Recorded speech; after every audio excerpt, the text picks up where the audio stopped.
Good evening and welcome to the Senior Community Awards for the Class of 2023. My name is Hannon and I have been a member of the Class of 2023 Steering Committee for the last 5 years. I currently serve as our treasurer. The Class of 2023 is nothing short of amazing. Over the past few months, I have been able to see the dedication students have put forward to be here tonight. I can say that our class has submitted more applications for these scholarships than in any previous year. I am so glad that we are now able to formally recognize this effort. Our town takes pride in recognizing the achievements within our community. We are lucky enough to live in a town that loves to celebrate, and this night is no exception. Tonight, as we celebrate the hard work of our seniors, I encourage everyone to celebrate the lives represented by these scholarships. Many of the scholarships are offered in memory of a loved one who passed away, and we, the Class of 2023, promise to bring honor to your scholarship and carry your loved one's legacy forward into our futures. Thank you to the generous donors and families who have offered funds to pave our futures. We are so grateful.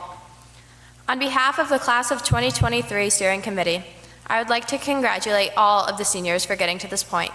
You are going to do amazing things. To continue the ceremony, I would like to welcome Duke Moyer to the stage to recite the Pledge of Allegiance.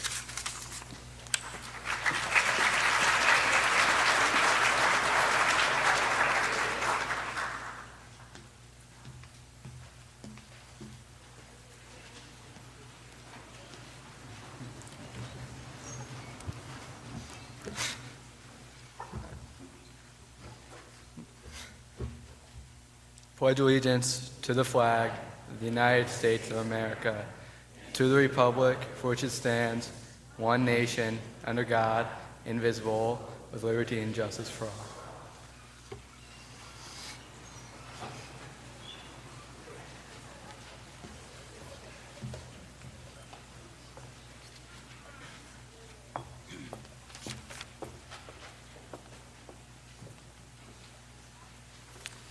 Good evening. My name is Todd Basher, and as principal of Tunkhannock Area High School, it has been my honor and privilege to MC this event these past 6 years. We welcome the generous families and community organizations and the grateful recipients and your families to this important event. Tonight is a testament to the families who generously honor their loved ones and the businesses and organizations who generously give back to this community and its students. Before we begin our awards, in an effort to expedite the presentations, I would like to describe the process which will take place on stage. As I introduce the awards from the podium to my right, I would ask the presenters, please work your way to this center podium using these railed set of steps. Don't be afraid to move the microphone. And recipients, when your name is called, again, please come forward, use this set of steps, greet the presenter, and receive the award in this well-lit marked area, and then together proceed just off stage for a photograph. And with that introduction, we will begin our awards.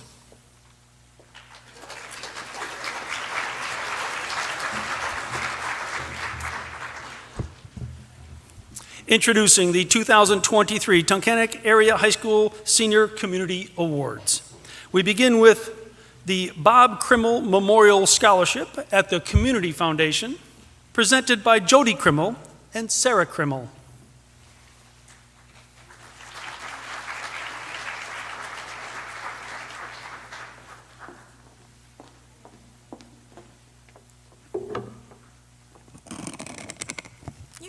To do that, huh? Thank you. Even more. Come on. The Bob Crimmel Memorial Scholarship is presented each year to the graduating senior who most emulates the values of my husband, Bob Crimmel. Bob was a health and phys ed teacher at the Tunkhannock Middle School. I'm old, it's still the middle school. For more than 30 years. He loved teaching and greatly enjoyed the contagious energy and laughter of his students. Bob was a big believer in never taking yourself too seriously, and that with some creativity, every day could be fun. He made friends with people easily and exasperated them easily as well.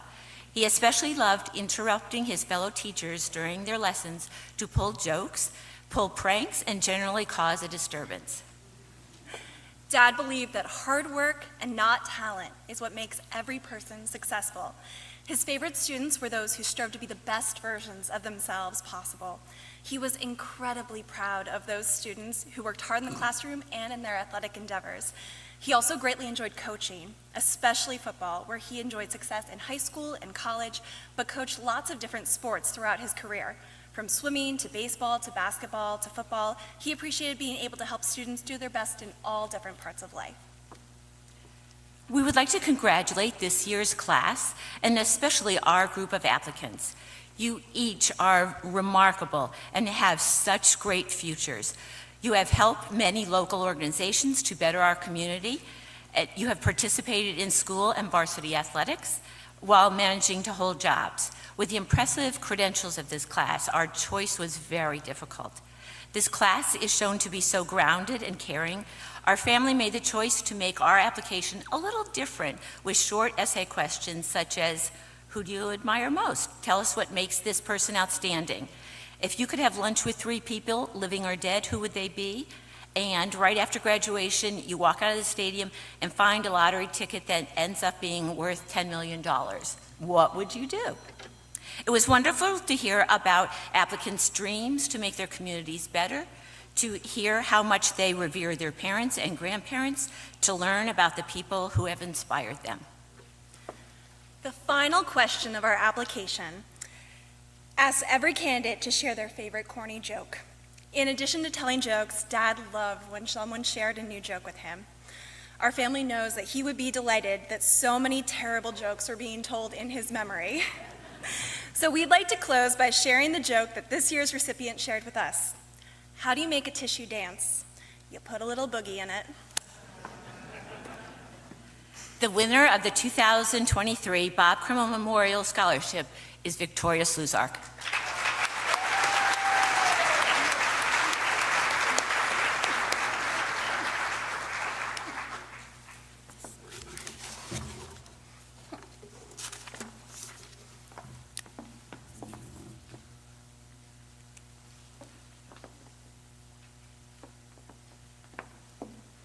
So I have one more piece. As we mentioned, the application for the Bob Crimmel Memorial Scholarship requires applicants to submit their best/worst corny joke. Over the last several years, we've received more than 100 jokes from students whose athletic prowess, scholastic endeavors, and community service have been disgraced by truly terrible humor. My dad would be so proud of each and every one of you. However, this year we were blown away by a student who went above and beyond in her approach to our request for a joke. Our selection committee was so impressed by this student's commitment to the application process, her willingness to not take herself too seriously, and her appreciation for the art of the dad joke that we decided to present her with a second scholarship.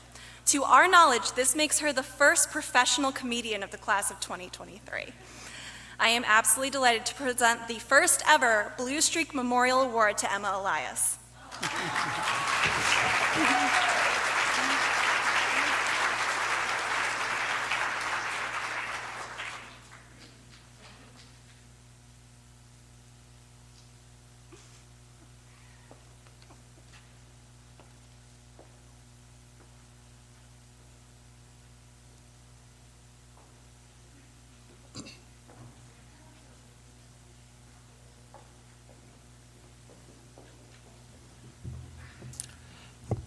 The Molly Coker Memorial Scholarship, presented by the family of Molly Coker.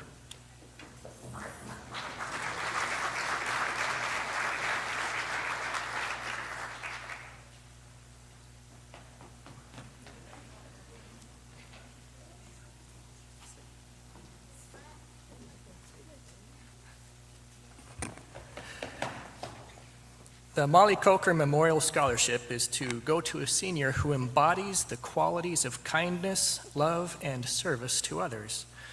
While we are only able to award this scholarship to one individual, we are very humbled by the number of applicants for this award. We know that it isn't a highly prestigious scholarship, a high dollar amount, but what it is founded upon, the ideas of principles and love and kindness, is what we hope all those who apply will forever embody and show. It was a very hard decision this year and will probably continually to be difficult, so we had to turn to our impartial judge and reviewer, Ruby, who is 6, and may always laugh hard, run fast, and be kind. And Ruby is going to announce the winner and why she was selected. Come here. Who is it? Emily Seward. And why did you choose Emily? There's a goat girl. Yeah.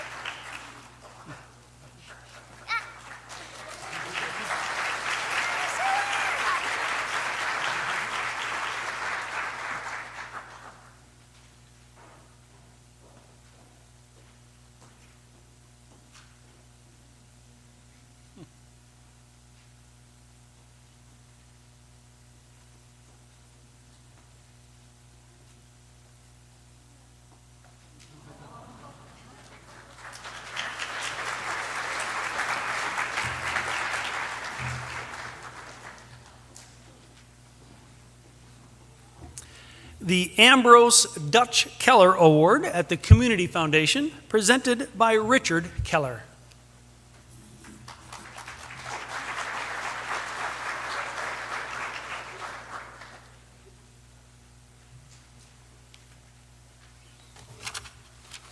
Good evening, ladies and gentlemen, staff and students of the Tunkhannock Area School District. My name is Richard Keller, and I am one of the sons of Ambrose Dutch Keller. A little history for those who are not familiar with my father. He was one of the vice principals, also a teacher, and a coach for many sports at the Tunkhannock Area School District from the 50s through 1967 until my father passed away. Since 1968, to honor his memory, we've had a scholarship in his name. There are 54 students thus far who have been awarded this scholarship. In order to be eligible, a senior must be in the top third of their class and attain at least 5 varsity letters during their time at Tunkhannock Area. As a family, we get together and carefully go over each applicant and make a determination we feel represents this scholarship and what it stands for. With that said, we are very pleased tonight to offer the 55th recipient to Alyssa Makula.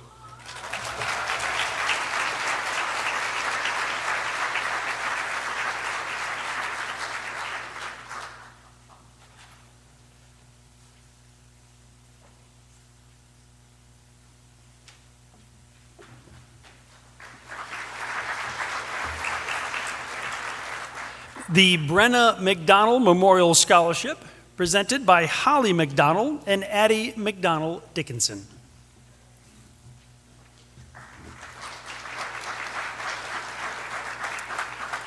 With me on stage are Holly and Addie, who will be presenting the Brenna Madeline McDonald Memorial Award.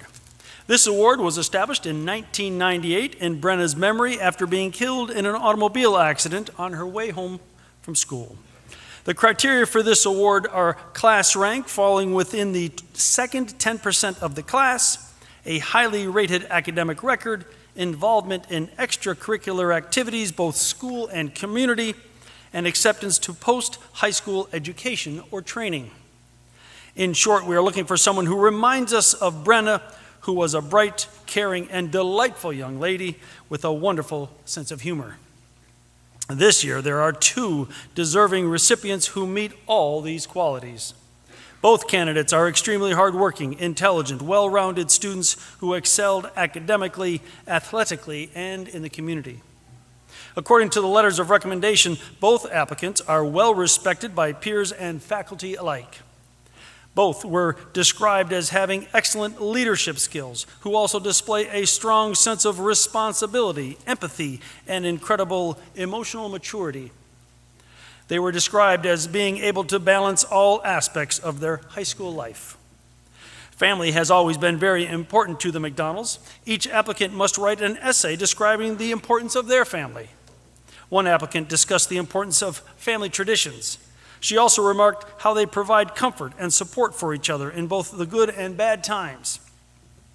They are able to lift up one another in the dark times and celebrate and laugh in the memories.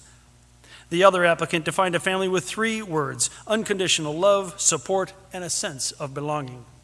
This means being accepted no matter what, always being able to count on their help and support, and spending quality time together as a family, developing character and perseverance.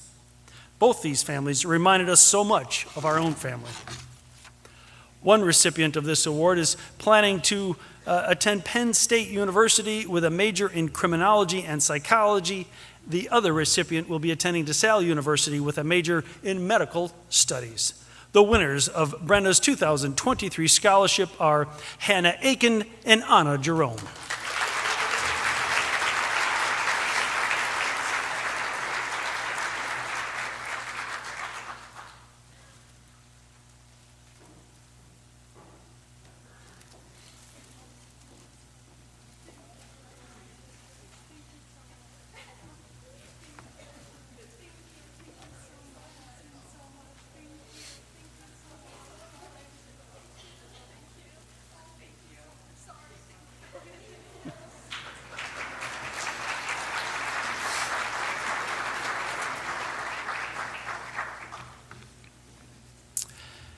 The Howard and Geraldine Trogger Memorial Scholarships presented by Warren Trogger, along with the 2022 recipients Jordan Wagner and Catherine Banta.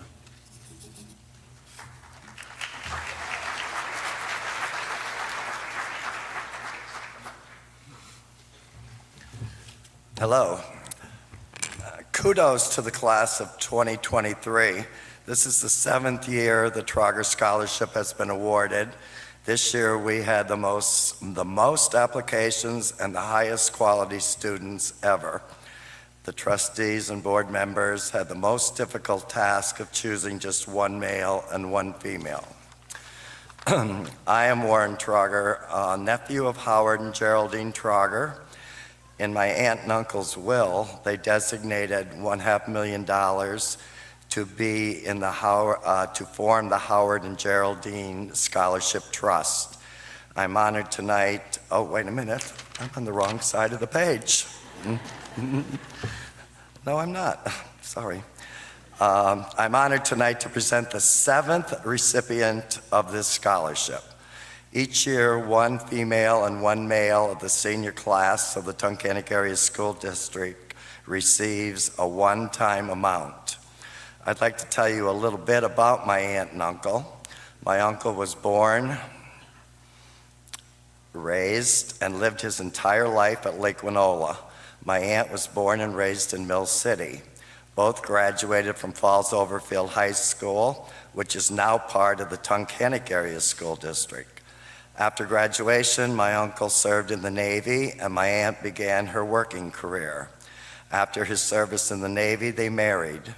For a few years, my uncle was employed driving a truck transporting new cars from Detroit to the East Coast for sale.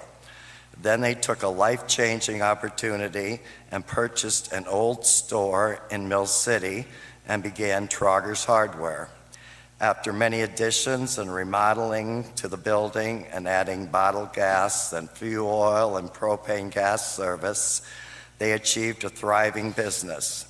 They also owned rental apartments, a laundromat, a rental storage facility, and built a structure leased by the U.S. Postal Service as the Lake Winola Post Office, and built Winola Plaza, a strip mall.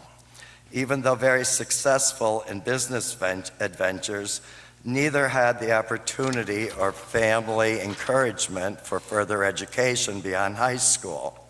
They both regretted this as they valued education as the most important aspect in life. Uncle Howard was a Falls Overfield and Tunkhannock Area School Board member for many years and also served on the board of directors for Keystone College. My aunt and uncle had no children in their marriage, and this scholarship trust is a way they felt they could help students of the Tunkhannock Area School District further their education beyond high school. Being a retired teacher of 36 years from Tunkhannock School District, I'm especially pleased to be part of the scholarship process in memory of my aunt and uncle. Each recipient this year will receive a one-time $10,000 amount. As is tradition, last year's scholarship winners are here tonight to present this year's winners. So I ask you to welcome Katie Banta and Jordan Wagner as they come forward to present the 2023 scholarship winners.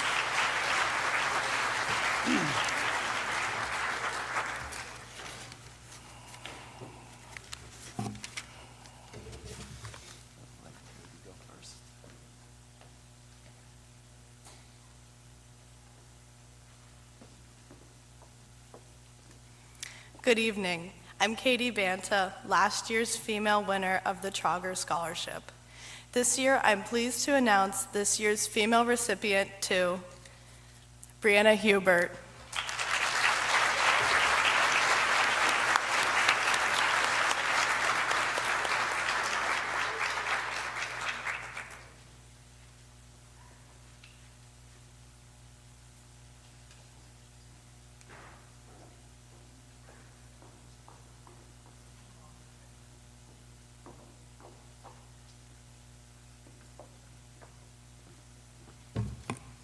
Hello, I'm Jordan Wagner, last year's male winner of the Trogger Scholarship. I'm excited to present this year's male scholarship to Logan Krause.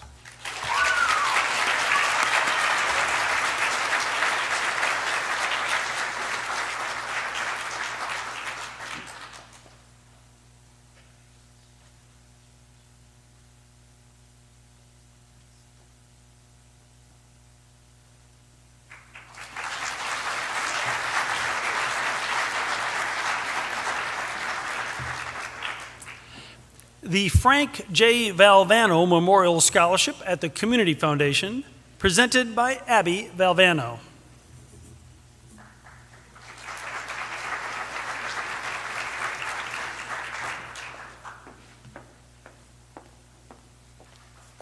Good evening.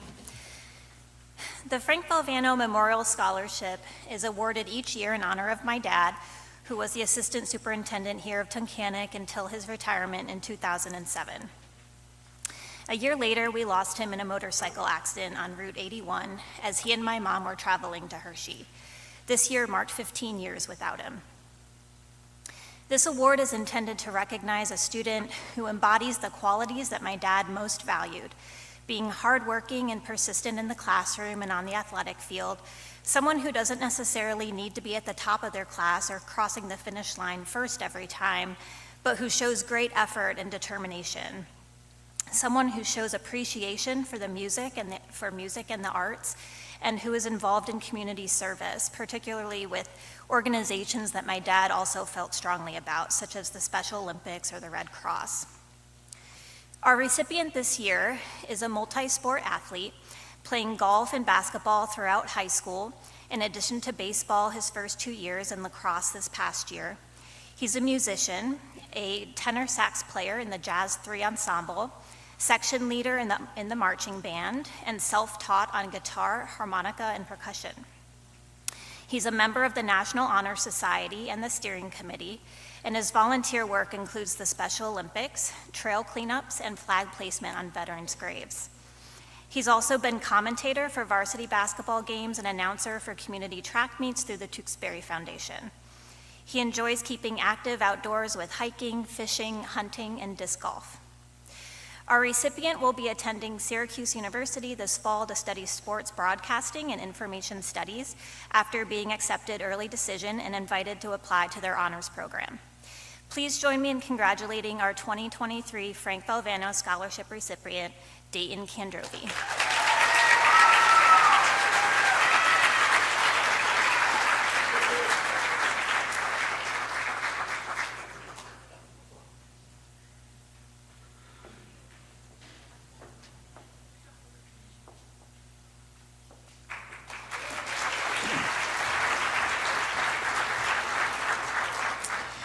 The Nicholson Women's Club Scholarship, presented by Joan Jenkins.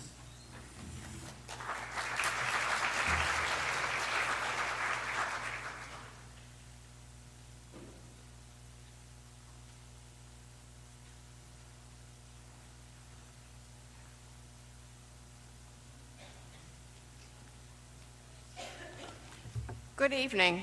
On behalf of the Nicholson Women's Club, I come to you to present our Scholarship of the Year. Our Women's Club will present one student from Tunkhannock, Lackawanna Trail, and Mountain View School with a $500 scholarship. Each year, our Nicholson Women's Club has a fundraiser, which is Bridge Day, and the proceeds from Bridge Day go to the senior. Our winner this year is outstanding in her academic achievements, school activities, and community volunteerism. Our winner this evening is Anna Jerome.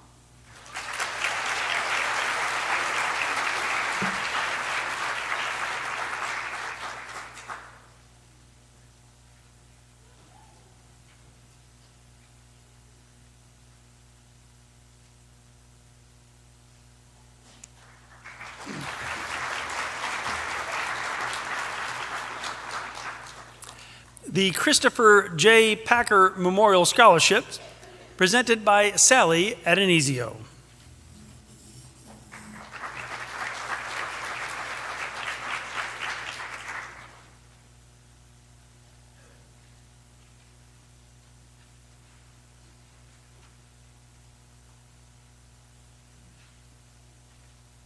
Next year, could I go after Jody so I don't have to monkey with this? I can almost see over the podium. Hello.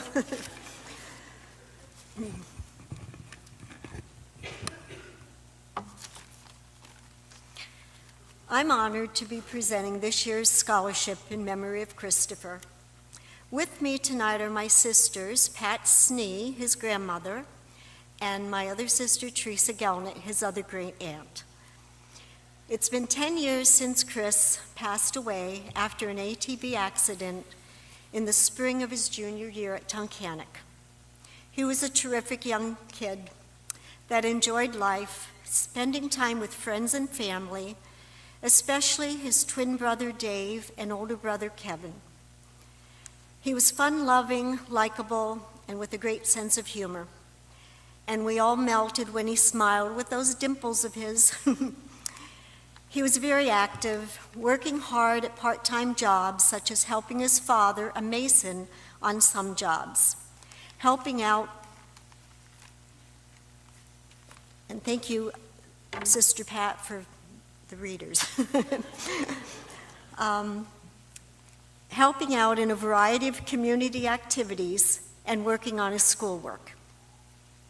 He loved being outdoors, playing a variety of sports, hunting, fishing, or just spending time in the woods.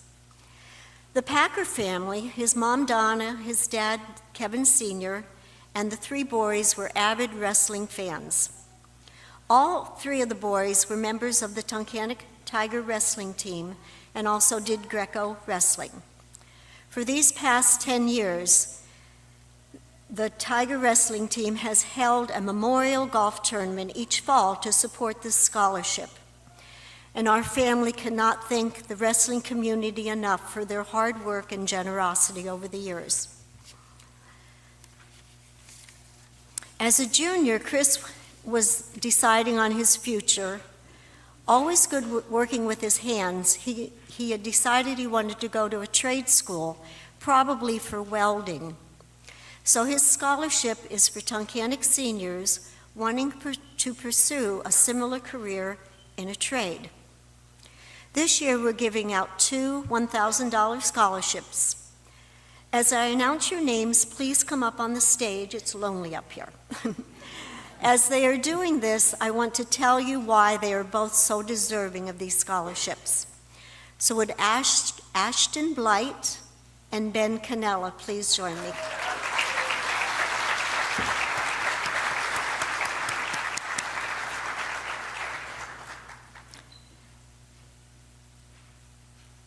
Ashton is planning on attending the Johnson College of Technology for the Fabrications and Manufacturing program. His long-range goal is owning his own welding business. His welding teacher described him as being confident with the equipment and always ready to help fellow students by providing and explaining techniques to help them improve their welding results. His automotive and technology teacher was impressed with his diagnosis and then repair of any issues that he found. And he earned his Pennsylvania state inspection license. His employer at McDonald said he was a hard worker, very outgoing, caring, respectful, and dependable. Besides working hard in school and in his jobs, he was also involved with the Interfaith Friends, worked on his family farm, and a starter on the lacrosse team. So congratulations, Ashton.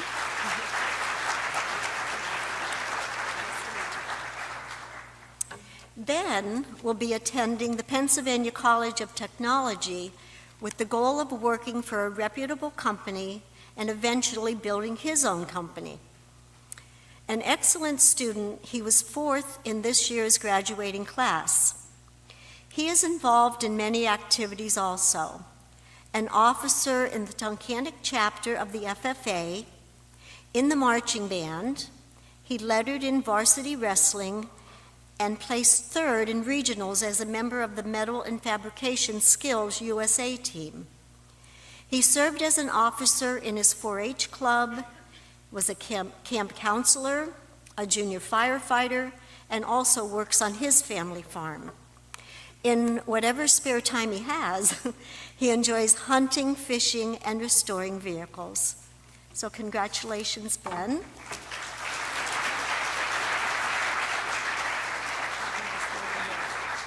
And thank you very much, and good luck to all the seniors.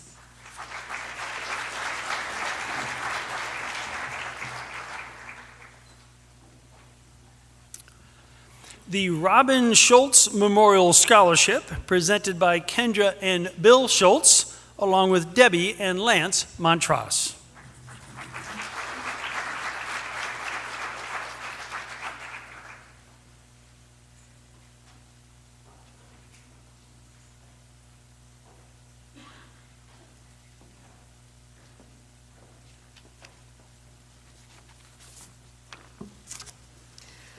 Good evening. My name is Kendra Schultz, and on behalf of the Schultz and Montross families, I would like to present the Robin Schultz Memorial Scholarship. My mother, Robin Schultz, passed away on October 15th, 2020. Some of her endless titles included being a loving wife, mother, daughter, sister, sister-in-law, teacher, friend, coach, mentor, and many more. I always knew she had a lifelong impact on numerous individuals, but after her passing, it was enamoring the amount of love, support, and grief that outpoured throughout the community for the loss of my extraordinary mother. The kind words and acts of generosity were beyond moving for our family, and we are endlessly grateful for the way that this community lifted us up through such devastating times. One of my mother's proudest accomplishments was being a 5th grade teacher.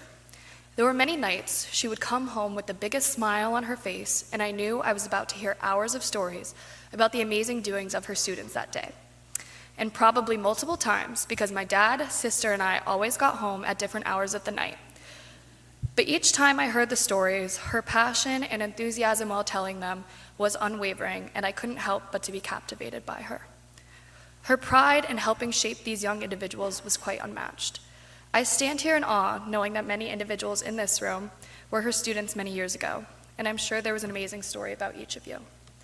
See, it didn't matter what kind of student each child was, because she always managed to find the kindness in each of their hearts and stories. This was often the way she lived life with any person she encountered, because in her eyes, kindness always mattered the most. Another extreme source of her pride was found within the athletics of our community.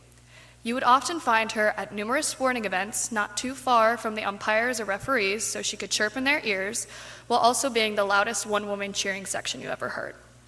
Sports touched her heart in such a way that she would cry with pride as she watched each game or event. And being her daughter attending these games with her, I would often give her many elbows and say, "Mom, knock it off, you're embarrassing me." Looking back, though, I now strive to be the woman she was in the stands and embrace the way sports can move people. Lastly, as many of you in this room may have encountered, my mom was one of the strongest individuals I'd ever met. Life threw many obstacles her way, but she faced them head-on every time with passion and determination. She was an extreme advocate for women empowerment and raised 2 strong daughters to carry out her legacy. She also often fought for individuals who did not have the opportunity to stand up for themselves, and I often felt bad for the person on the other end of those arguments because somehow my mom crammed the intimidation factor of a 6'5" man into her tiny little 5'2" body. Mom always fought to make this community and, quite frankly, the world a better place, and encouraged all who were around her to do the same. It is very odd to think that 4 years ago, I was sitting where you all are, attending this award ceremony with my mother, and now here I am presenting one in her honor. But I also think that represents the message to never take life for granted because it is so precious and so short. My mother taught me to live every day as beautifully and relentlessly as I could, and she showed me that through the beautiful legacy that she left behind. Be that role model who advocates for young children and sees their kindness. Be that crazy fan in the stands who embarrasses their children and anyone within a 10-foot radius. Be that light in a world that can seem so unbelievably dark at times. The applicants this year each showed a passion for athletics along with a token of kindness within them. Whether they did or didn't encounter my mom, they somehow all displayed pieces of her strong-willed, kind, and beautiful character. This community should be very proud of the strong young woman going out into the world. It is with great honor that I announce that the Robin Schultz Memorial Scholarship goes to Kea Hannon.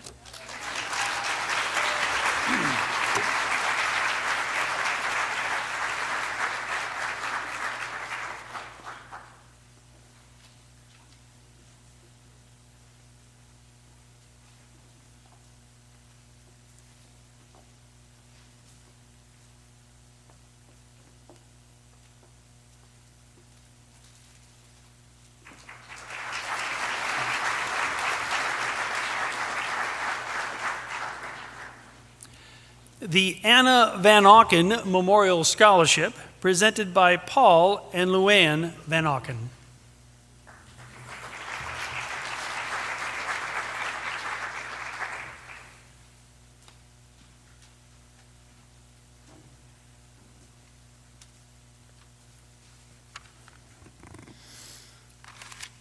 Anna Van Aken passed away suddenly in May of 2019 from a previously undiagnosed heart ailment. She was a high school junior at the time, and her loss has left a hole in her heart that cannot be healed. In order to honor her memory and keep her memory alive and her soul and her spirit, we've established the Anna Van Aken Memorial Fund in order to honor her memory, to fill and complete all the good in the world that we know she would have done and accomplished. Part of the Memorial Fund is used each year to provide scholarships to students who shared Anna's commitment to helping others and who show love and kindness to all people and contribute to make the world a more loving and tolerant place. Anna didn't care who you were. If you're the popular kid, she was there to help you. She was there to help you. And I believe the 3 applicants we have this year share her gift. She used her gift of art also to show the beauty of the world as this year's recipients. So most importantly, this year's 3 recipients exemplify Anna's character and kindness towards others, especially those who need it the most. We are proud to offer a $1,500 scholarship to the following: Callie Wisnowski, Emma Ergot, and Ashley Buckley. Thank you.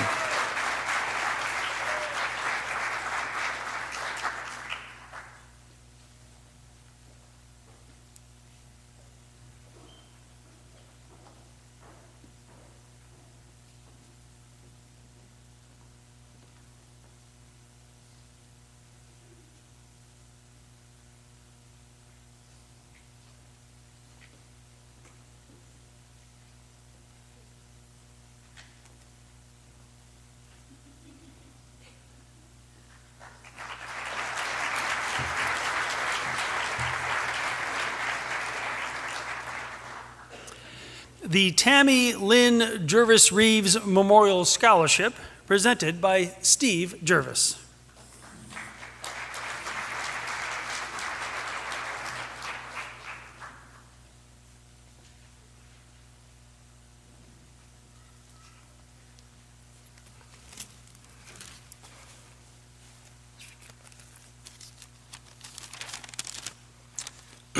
Good evening. My name is Steve Jarvis, and I'm a 1993 graduate of Tunkhannock Area High School. On behalf of my father, Steve, my mother, Sandy, and my sisters, Melissa, Andrea, Erica, and my wife, Kirsten, I am honored to be presenting the Tammy, Lynn, Jarvis, Reeves Memorial Scholarship. Tammy was my oldest sister, and she graduated from Tunkhannock Area High School in 1983. Upon graduation, she pursued a career in dental hygiene. She was diagnosed with leukemia in 1988, and she passed away 2 years later at the very young age of 25.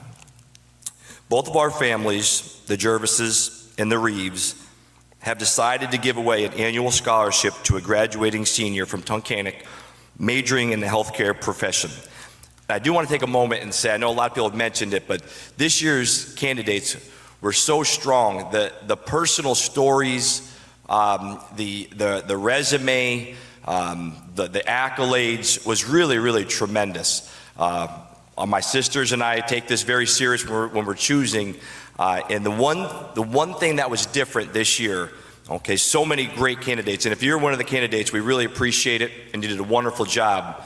But this candidate is actually going to the same exact college that my sister went to, and is exactly majoring in the same exact thing. So this year's recipient is Miss Nicole Rominski.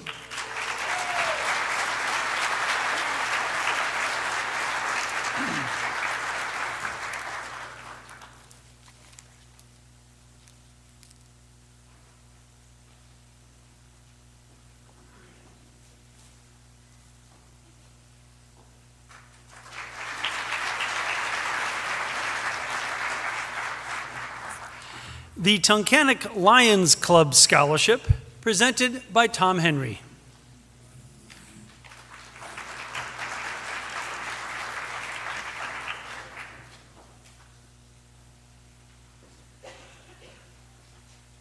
Congratulations, all seniors at class of 2023. I'm actually blown away by all the talent, but not at all surprised. And the strength and generosity of so many families. I'm very honored to be a very small part of tonight. Tonight's Lions Club scholarships go to Ashton Blight and Callie Wisnowski.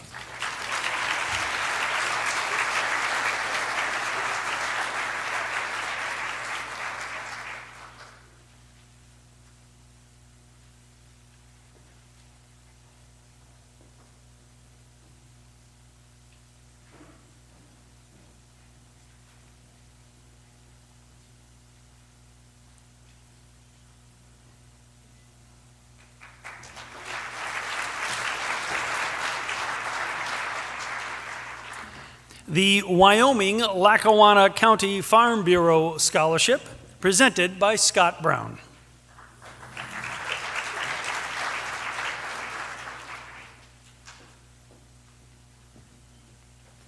Congratulations to class of 2023.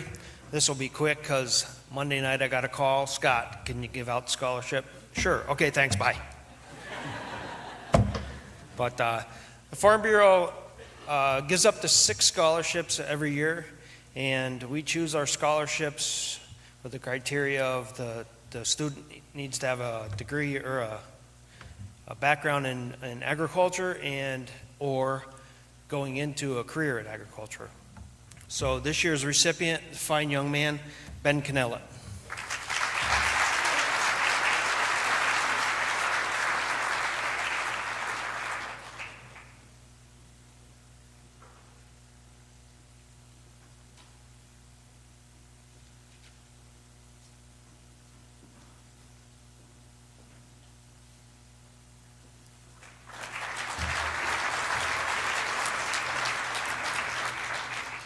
The Frank L. Mazzio Senior Memorial Scholarship, presented by Debbie Mazzio Dunbar and Maria Mazzio Brannon.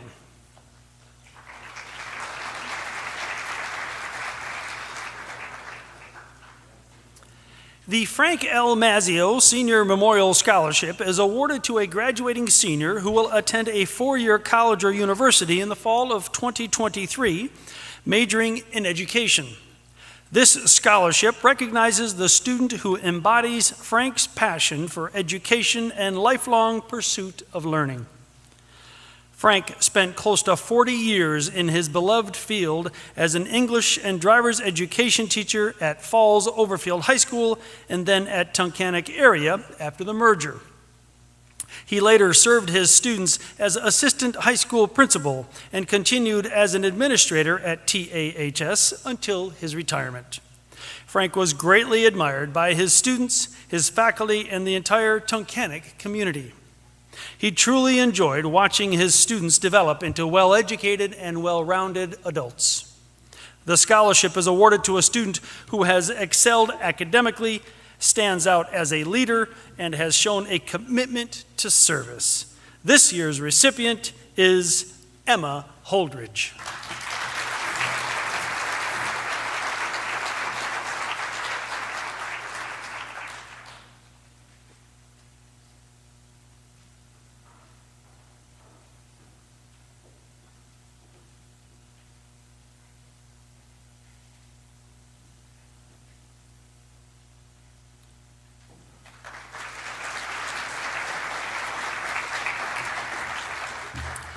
The Gary E. June Memorial Scholarship, presented by Mark June.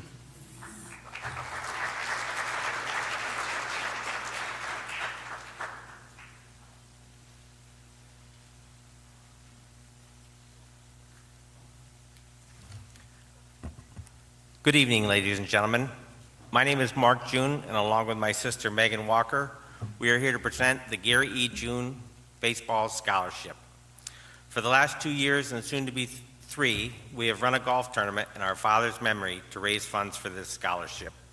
With the help of many great golfers, sponsors, and donations, in 2 years we have raised close to $12,000, which has allowed us also to donate to the athletic programs here at Tunkhannock and Lackawanna Trail in his memory.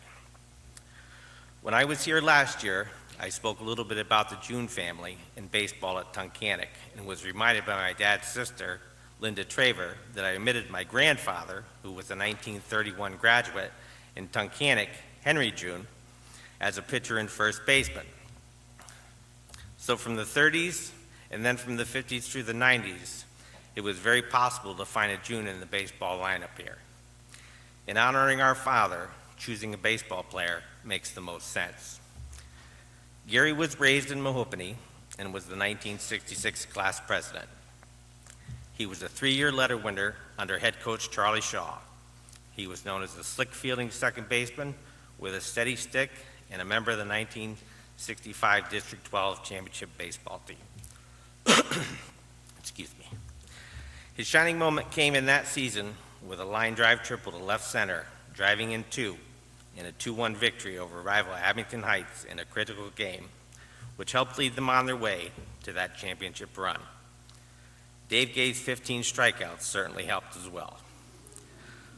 From 1981 through 1988, our father also served as an assistant baseball coach here at Tunkhannock with his dear friend and Tiger teammate Stu Casterline.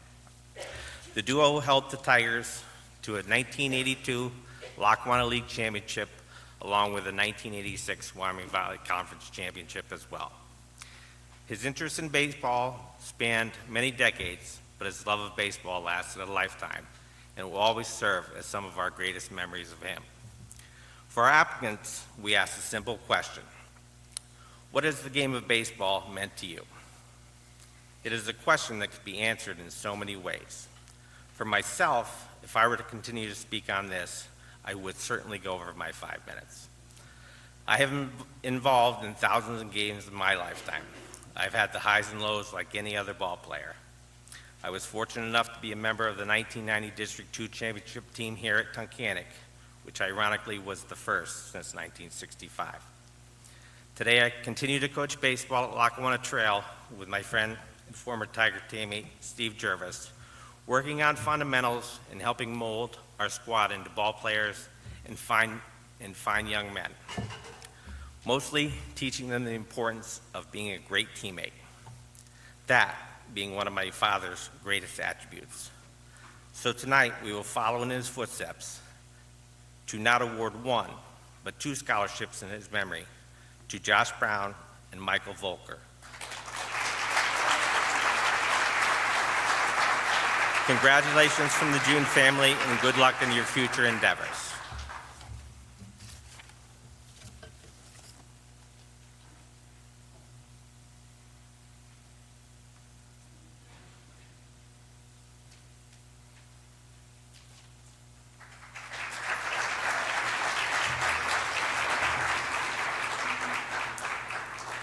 The Stonehouse Integrity Scholarship, presented by John Burke and Ben Robinson.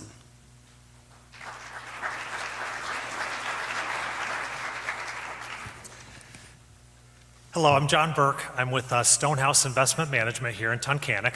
We're a local independent financial planning and investment firm. We've been around for nearly 20 years and we serve clients across the country, but of course, most of those clients are here in our local community in Tunkhannock. Our business is built on integrity and trust with those clients, and it's something that will never break. So we're recognizing this evening a Tunkhannock student with a $5,000 scholarship towards secondary education for their integrity and overall performance. This year we had many great applicants, and so I congratulate all the seniors who will be coming up this year, but one of those applicants came to the top, and we're excited to announce this year's winner of the Stonehouse Integrity Scholarship is Callie Wisnowski.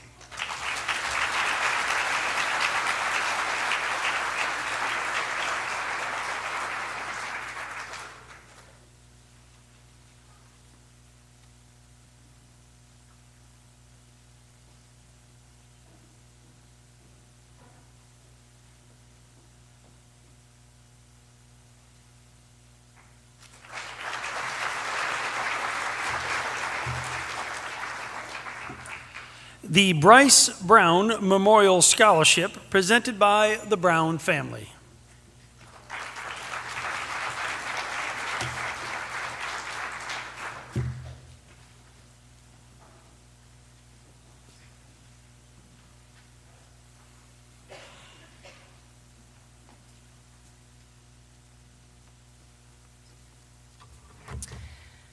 Tonight I'm here with my family to present the annual Bryce Brown Memorial Scholarship. This scholarship was established to honor Bryce's life and to provide financial support to a Tunkhannock area graduate who exemplifies the same qualities that Bryce had. Bryce graduated from Tunkhannock Area High School in 2017. He loved baseball and wrestling and being part of his community in many ways. He continued his education at Cobleskill University with the intentions of pursuing a degree in agricultural power machinery. Bryce loved life. He loved farming, riding his dirt bike, snowboarding. He believed in helping others, working hard, and most of all being kind. And that's something that we really looked at the applicants for. Bryce unexpectedly passed away in 2018 from medical complications due to a lifelong battle with a blood disorder. This year we were able to give 2 $1,500 scholarships in his memory.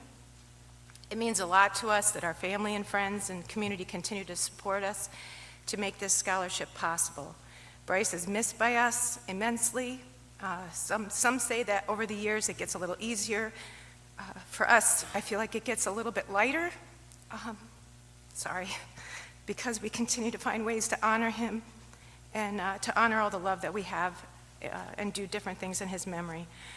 Every year, we look for individuals who, like Bryce, exemplify kindness daily, live their lives, accepting everyone and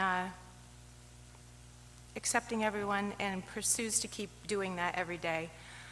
We sat as a family this year and we read each of the applicants. There was a lot. This year's class of 2023 is a special group. It holds many amazing young people who prove by their actions that kindness matters. Although it was hard to decide, 2 of them made it pretty easy. Both of this year's recipients are outstanding individuals who work hard in and out of the classroom, are respected by teachers and peers, are dedicated, and live life like Bryce did. They look for opportunities to be kind every day. We would like to address the class of 2023 and especially this year's recipients by quoting Emerson. The only person you are destined to become is the person you decide to be. So continue to be kind every day and live life hard. This year's recipients of the Bryce Brown Memorial Scholarship is Hannah Aken and Nicholas DeMarco.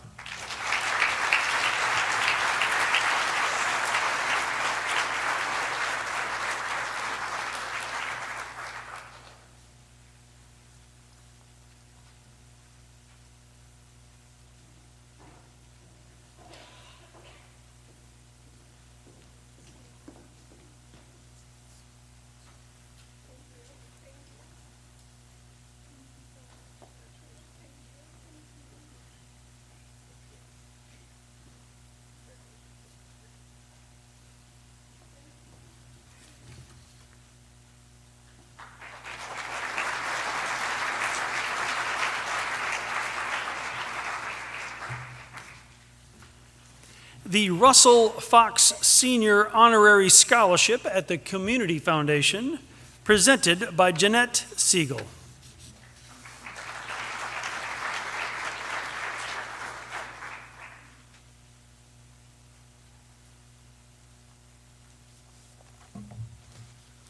Congratulations, soon-to-be graduates. I'm Jeanette Siegel, and I teach 8th grade reading at the high school. Several years ago, one of my brothers established this scholarship in honor of our father, who taught industrial arts in the high school during the olden days, the 1960s, 70s, and 80s. And this scholarship provides financial assistance to a student who will be continuing his or her education in an industrial arts-related field. And this year, like everyone else has mentioned as well, we had an outstanding selection of applications to choose from. My father was interested in everything, and he was a natural problem solver. He grew up on a dairy farm between Centermoreland and Falls. And as many of our local farmers know, you develop a huge variety of skills because as a farmer, there are a wide variety of issues to solve. My father raised animals, he managed crops, he interpreted the weather, he protected water sources, and he canned vegetables. He learned to build fences, repair buildings, run electricity, install plumbing, and fix engines. There was very little he could not figure out how to do. Many of these same skills served my father well as a tank commander in the Army, where he sometimes had to keep a tank running with a limited number of materials. It's no wonder that when my father decided to be a teacher, he gravitated toward the industrial arts. As an industrial arts teacher, my father taught classes in graphics, electronics, yearbook, wood, metal, and photography. At a time when other school districts were shutting down or severely limiting their industrial arts programs in favor of participating in separate tech schools, my father and his colleagues fought to keep the industrial arts department at our high school intact. They argued successfully that no student should have to choose between taking honors courses and taking practical trade school courses. All students should have easy access to both. We have never had a scholarship candidate who so closely embodies that vision as this year's winner does. This year's winner is one of the top 6 academic students in his class. Not only has he taken and excelled in the honors and advanced placement courses in all of his academic subjects, but he has also managed to take numerous industrial arts courses as well.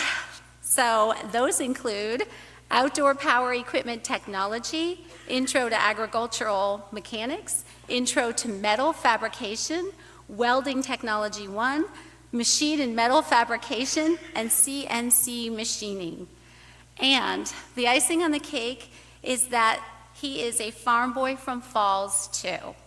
It is with great pleasure that we are awarding this year's Russell and Fox Memorial Scholarship to Benjamin Cannella.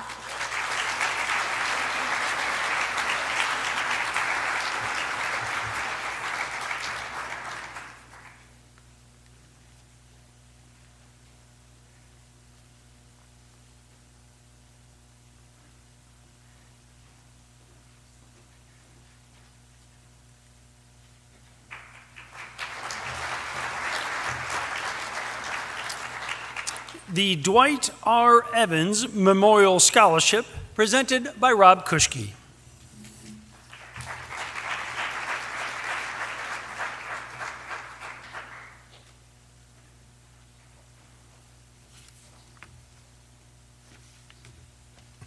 Good evening.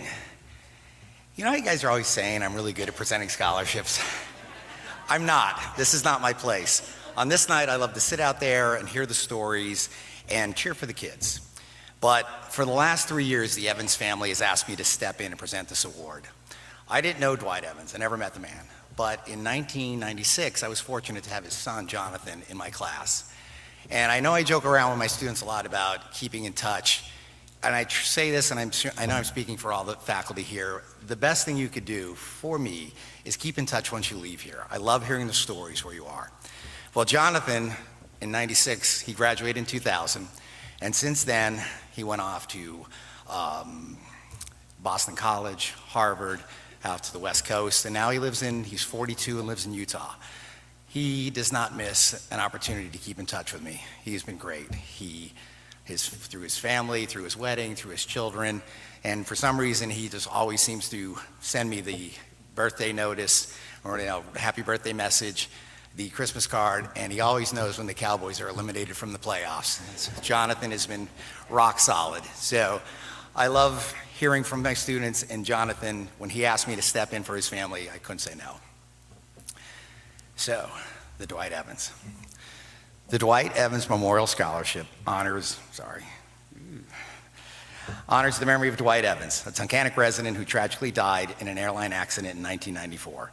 It awards $2,000 per year for 4 years to a deserving senior who plans to study science or major in a health-related field. Each year, the foundation tries to choose a winner whose accomplishments balance academic achievement, life goals, upstanding values, growth, and courage. The committee also aims to select a student whose drive and passion are reminiscent of Dwight's outlook and energy. Out of the many compelling candidates, this year's winner has earned scholastic distinction through hard work, demonstrated character through a strong moral compass, and has overcome adversity with determination, kindness, and grace. A leader both in the classroom and on the softball field, and somebody who someday hopes to become a physician's assistant, this year's winner is Hannon.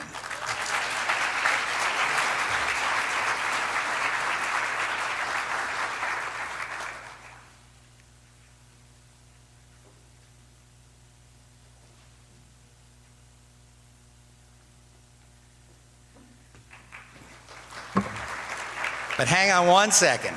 Jonathan, if you are watching, I'm sorry for your time constraints. I couldn't follow your script, but I'm not done yet. This is their script. Since the class of 2023 boasts so many superstars, the Dwight Evans Foundation has decided to award an unprecedented second $8,000 scholarship. I know. Or was that for me? So the second winner possesses a great love of the outdoors and will surely make a difference in her future with her free spirit, grit, authenticity, and compassion for nature. Numerous talents, leadership qualities, and a commitment to the environmental improvement and a passion to major in fishery and wildlife contribute to the reasons why the second scholarship goes to Callie Wisnowski.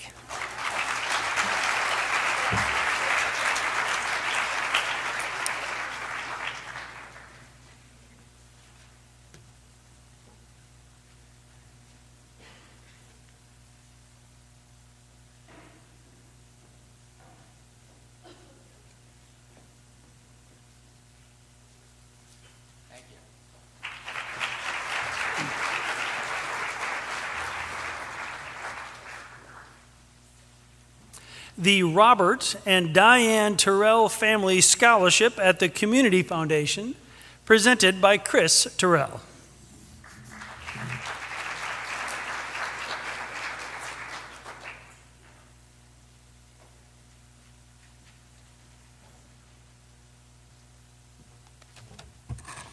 Good evening. Just a brief word about this scholarship.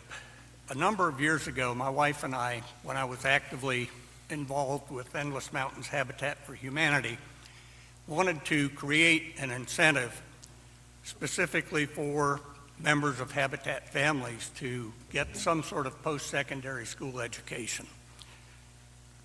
Initially, it worked out very well. We had candidates almost every year, and then because of age gaps, there were years when the scholarship was not awarded. So we decided then to broaden the scope and to include additional students. This year, the scholarship is awarded to a young lady that we think struck an almost perfect balance between academic achievement, volunteer work within the community, and a job. Alana Nestor.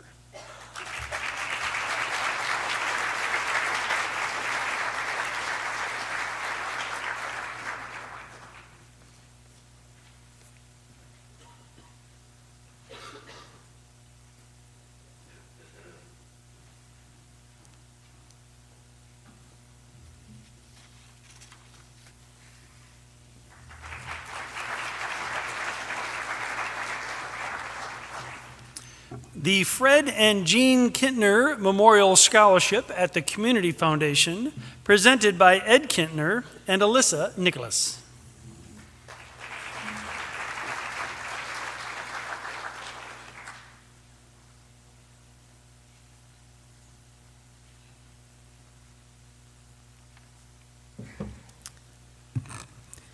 The Fred and Jean Kintner Memorial Scholarship was created in conjunction with the Community Foundation to honor a graduating senior who will be completing a certificate program or a 2-year degree program resulting in an associate degree. The scholarship was started in memory of Fred and Jean Kintner, who are lifelong residents of the Mahopané area, starting out as dairy farmers and later becoming the owners of Kintner Modular Homes, which is still in existence and still family-owned today. They dedicated their lives not only to their family, but also to their community through their church, the local hospital, local library, and other Wyoming County organizations. This year's recipient has shown hard work and dedication, not only within his community, but also through his schoolwork and at his jobs while attending school. His 5-year plan is to be working for a reputable company and working to build and maintain a beef cattle operation. He has been accepted and will be attending Pennsylvania College of Technology, majoring in heavy equipment operation. This year's recipient is Ben Canella.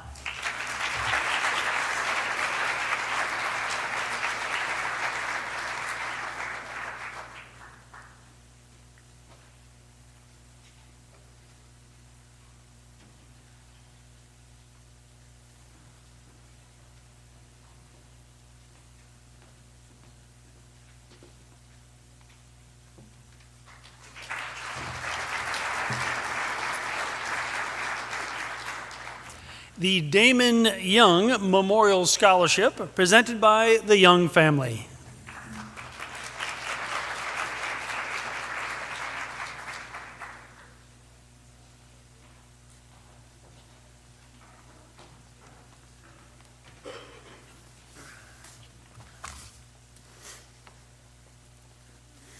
Hello, my name is Kenny Young. I'm Damon's brother. This is my mom, Suzanne. These are my 2 daughters, and my other daughter's up top with my wife. This is my sister, Sarah, and my 2 nephews, William and Andrew. Damon was my older brother, and he sat in your seats as a graduate of Tunkhannock in 2001. He passed away 5 short years later, in 2006, from kidney cancer. All of the funds for this scholarship come from a memorial race that we put on each year, which is now even more meaningful to us because it is on the trails running through our family property in Center Moreland. Since 2007, we have been blessed to give away over $40,000 to Tunkhannock area graduates, many of whom continue to pay it back and come to the race each year, for which we are so thankful. We all have a few quick stories that we want to tell, so I'll try to keep it as quick as I can. First, when Damon, the reason that we know this story is because after Damon passed away, my mom got a letter from a girl named Ainsley. Damon you're all going to be going to college parties, I'm sure, right? And so Damon was at a college party, and this girl was there without any friends. She had one acquaintance that was there, and Damon noticed her, and in the letter she said, "Oh boy, here comes a boy over here to talk to me. What are we going to get?" Well, Damon came over with no intentions other just to talk to her and make her feel comfortable. The conversation went on and on about dogs, and they talked about what they wanted to do as they got older and what they would name their dogs and things like that. And she just remembered how comfortable Damon made her feel in that situation. We would have never even known that story if Ainsley had never sent that letter to my mom. Next, a lot of times I feel like when we talk about our loved ones, we talk about all the good things. Damon definitely had a temper. He would get frustrated, just like we all do. And my family was pretty strict, and there was definitely no cursing at our house, no doubt, no cursing. So we used to video record ourselves all the time with a VHS camera and then watch the videos back, or just watch VHSs on the VCR. And one time the VCR was not working, and in Damon's frustration, he was smacking it, saying, "Come on, you piece of sheep." And my mom in the other room said, "What was that, Damon?" "I said sheep, Mom, I said sheep." He got in trouble and had to go to his room as a high schooler. Pretty funny. So then, as we were younger, Damon and I would be outside all the time, whether it was climbing trees or exploring or hunting or fishing as we got older. And I'll never forget, I kind of emulated Damon and everything and wanted to be there with him on his first hunt. And Damon was successful, I guess you could say, and he got his first squirrel. And at first, he was very excited, and he was, reveling in what he had accomplished. But after a few minutes, even still, I remember his face kind of changing, and him looking up at my dad and saying, "Is this squirrel going to haunt me tonight, Dad?" And so from that moment on, Damon understood the importance of the balance of nature and keeping all things in order, but he never hunted squirrels after that. He left that to the foxes and the coyotes. But anyway, Damon had a great compassion for everything and everyone around him, and my sister will quickly tell you some more. So I'm the oldest sister of the family. Any other oldest siblings? Maybe any older sisters to younger brothers? So when we were young, it was first of all just me and Damon, and we were a handful at times, and we had quite a lot of antiques. And I remember a little shaky table that had a converted oil lamp on it with the beautiful glass painted shade. And I really wanted to shake that table, and I knew I couldn't, so I told Damon, "Go shake that table." Of course he did, and the lamp fell and the shade broke, and my mom wasn't fooled. She wasn't fooled. And I blamed it on Damon, of course. And then Kenny came along, and the two boys suffered from my typical older sister shenanigans, like playing Barbies, playing house, doing shows where I would dress them in costumes and make up their faces. And I also remember a time when I encouraged Damon to join me in chasing poor Kenny around the house with boogie-filled tissues until the poor guy puked in the sink. And that's kind of continuing on with Victoria's joke for the Crimmel scholarship application. It was a theme tonight. But being an older sister wasn't all about torturing my brothers. When I used to get upset that the boys got away with way more than I did, my dad always reminded me that as the older sister, I had an important role to play in setting an example and teaching my brothers. And I took that role seriously, adopting more of a leadership persona as we got older. Little did I know the roles would be reversed, and Damon would end up teaching me more than I could ever truly explain. I learned from Damon that we are not in control, really in control of many things in life. Damon getting cancer as a student at Penn State was not part of his plan, but it's how he responded to the worst of the worst that taught me the most important lessons in life. He walked through his illness with bravery, grace, and resilience. He bravely faced his mortality head-on and battled through his illness with grace, earning his degree from Penn State in wildlife and fishery sciences. He even came home to finish classes at Penn State Wilkes-Barre while he was really sick, but got to walk across the stage at commencement shortly before he passed away. Damon taught me what faith really looks like. It's the gift of resting on a higher purpose for it all. He told me it allowed him to see a meaning for his suffering and for all of our sorrow, that he had a special job to do, one which we didn't understand yet. So faith is just knowing without seeing. He taught me how important it is to be surrounded and uplifted by a community, the people with whom we celebrate our greatest joys, who carry us through the hardest times, and for us, who continue to make this scholarship possible. And he taught me about the real, raw, time and space transcending power of love. Love for family, for this beautiful creation that is our world, and the life-changing love that connects us all, forever and ever. I hope that you can learn from Damon too. Find and hold on to faith, build a community around you, and love. As you move on from this little town and go out into the world, remember those things: faith, community, love. That's what it's all about. I imagine the gift of life and Damon's life like the little smooth stones written with his name that a dear friend made for everyone who loved him and which I keep in memory of him. Our lives are all like those little stones being tossed into a smooth sea, creating ripples that go far and wide, affecting everyone we come in contact with. So please remember faith, community, and love, and go make some big ripples. You're an amazing class, and we're so excited to present our scholarship.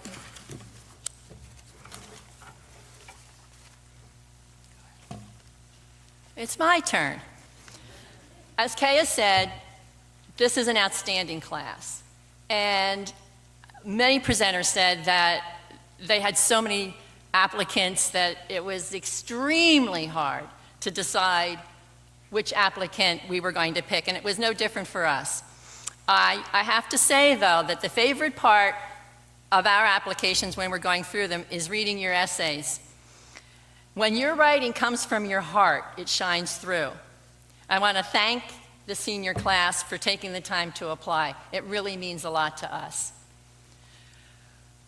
The first recipient is a member of National Honor Society, Steering Committee, Marching Band, the Pennsylvania Fish and Boat Commission Trout in the Classroom Project, and Envirothon Club. She competes in volleyball and lettered in the sport for 4 years. She is conscientious, hardworking, and excels in the classroom. She has a deep appreciation for the outdoors, as her parents instilled that in her from a very early age. She would rather be outdoors than spending time on devices. Her future plans include attending Mansfield University, majoring in fisheries science. I'm sure many of you know who that is. I'll tell you at the end. The second recipient is a member of the National Honor Society, Student Council, Steering Committee, Envirothon, and Art Club. She was a 4-year member of the varsity soccer team and also played AAU indoor soccer. She was also a member of the varsity track and field team. She is an accomplished artist. She sees the world around us through an artist's eyes, noting details that we probably never see. The realism in her artwork is incredible, which has led her to receive many awards. Her love of nature has been passed down from her parents. Annual kayak and fishing trips, as well as hiking trips in the Pennsylvania wilds and Adirondacks, are looked forward to year-round. She has also walked or run in nearly every one of Damon's scholarship races. She will continue her education at Kutztown University, majoring in communication design. The third recipient, I told you it was hard to pick. Wait a minute, I lost my place. The third recipient is a member of Steering Committee and the Interact Club. He earned varsity letters in both cross-country and track and field. He excels in the classroom and has remained in the top 3% of his class.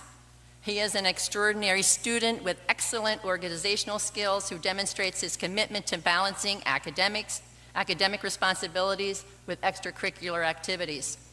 His grandfather instilled in him an appreciation for nature and enjoyed countless hours hunting with him. He plans to attend Bucknell University, majoring in biology, biomedical science. Our last recipient is a member of National Honor Society, Student Council, Steering Committee, Envirothon and Watershed Club, the Pennsylvania Fish and Boat Commission, I probably know this by heart, and Ski and Snowboard Club. She is a 4-year varsity member of the field hockey team, earning the position of captain, and she also participated in track and field and swimming. She is an independent thinker and describes herself as a free spirit.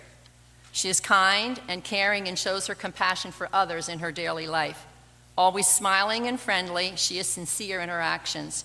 She grew up in the country and roamed the fields and woods around her house, falling in love with nature. Her dream job would be to work for National Geographic to educate people about our wonderful world. She would love to attend the University of Vermont, majoring in wildlife and fisheries biology. And one little thing before I award the scholarships, I want to give you a little reminder about Damon's Race. We are very fortunate to have given over 30 scholarships in the past 17 years. Many of our scholarship winners, as was previously said, attend the race and return year after year, paying it forward. We'd love to see you at this year's race. You can register online at ultrasignup.com and enter our zip code, 18657, and you'll see Damon's Race listed.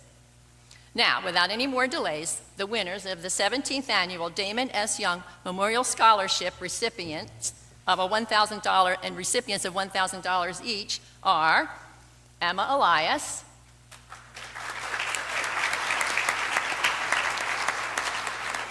Emma Ergot, Nathan Schaefer, and Callie Wisnowski.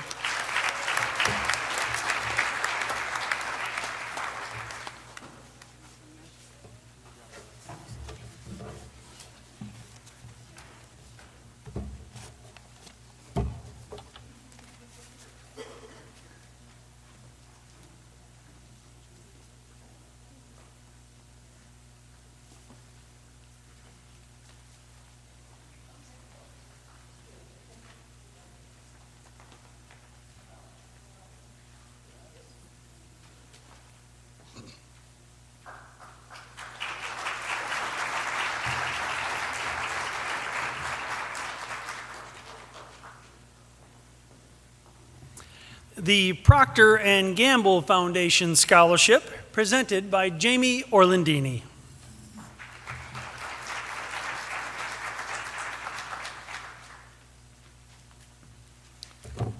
Good evening. My name is Jamie Orlandini. Before I present the scholarships, I just want to say how impressed I am with this event and the generosity of the families and the organizations involved. Even though I'm not from Tunkhannock, Elk Lake, don't boo, Elk Lake, I knew this would be a wonderful event because I know Mr. Basher. I knew he'd make it this way. We live near each other, and I always see him cleaning up with his children along Route 29, covered in garbage. So it's nice to see him clean up a little bit here tonight. So that's great.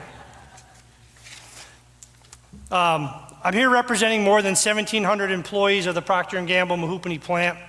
Our facility will celebrate 57 years of operation later this year, and I'm pleased to have this opportunity to present this year's winners of the P&G Fund Scholarship Competition. This is the 45th year of the P&G Fund Scholarship Competition. This year, the program awarded 180 college scholarships to children of P&G employees and retirees across the country. I feel very honored to have 2 recipients from the Tunkhannock Area High School this year. Each scholarship provides the winner with a $2,500 award for a full-time study at an accredited college or university. Winners are selected on the basis of their academic records, test scores, leadership qualifications, extracurricular activities, work experience, and outside interests. Before I make the presentation, however, I want to congratulate the other award winners here tonight and all of the senior class on your upcoming graduation. It's a milestone to be proud of. So this year, the employees of the P&G Mahoopany plant are very proud of this year's scholarship winners, Joshua Clark and Cole Stoffer.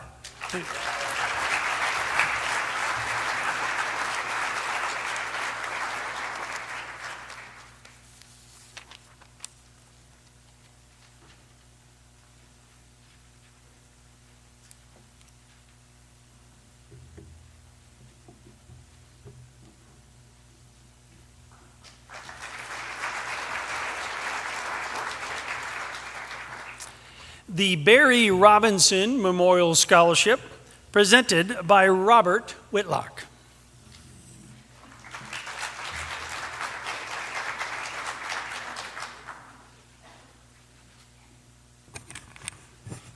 Good evening. Here tonight to present the Barry Robinson Memorial Scholarship. It's been some time since Barry attended Tunkhannock High and a few years since he volunteered coach, so it's likely most of you do not know who he is, so I'd like to give you a brief description and a sense of who he was. Barry graduated from Tunkhannock in 1975. He was on the wrestling team and the track and field as a pole vaulter. He grew up a short drive from here in the village of Jenningsville. If you're not familiar, it's located about 6 miles west of P&G, where he and I were neighbors. And well, everybody that's in Jenningsville are neighbors. It was back then and still is. There's not very many of us, and we that grew up in the late 60s and early 70s, Jenningsville was known as Dogtown, as there was about as many dogs as there was people. Barry was 5 years older than I, and he was the big kid that looked out for me. He took a liking to me for some reason, and I looked up to him. We spent time together through our years as kids and into adulthood. And for the good or the bad, I can thank him for the professional sports teams that I still root for today. There's two things that I remember about Barry through our years. One is the way he danced. It was like electricity was running through his body. And I don't mean that in a bad way. You just had to sit back and watch. I never knew anyone before or since that danced anything like him. And two, he had a voice that could boom. It was deep and very loud when it wanted to be. He usually brought it out in his sporting events. We went to some NFL games and some MLB games. And that little brief period between when someone sings the national anthem and you applaud and cheer and sit down, there's that little bit of silence, and that's when he'd usually let it out. It's a good way to turn about 25 to 3,000 heads. After graduating, he worked at P&G for roughly 25 years and subsequently a few other jobs to keep busy.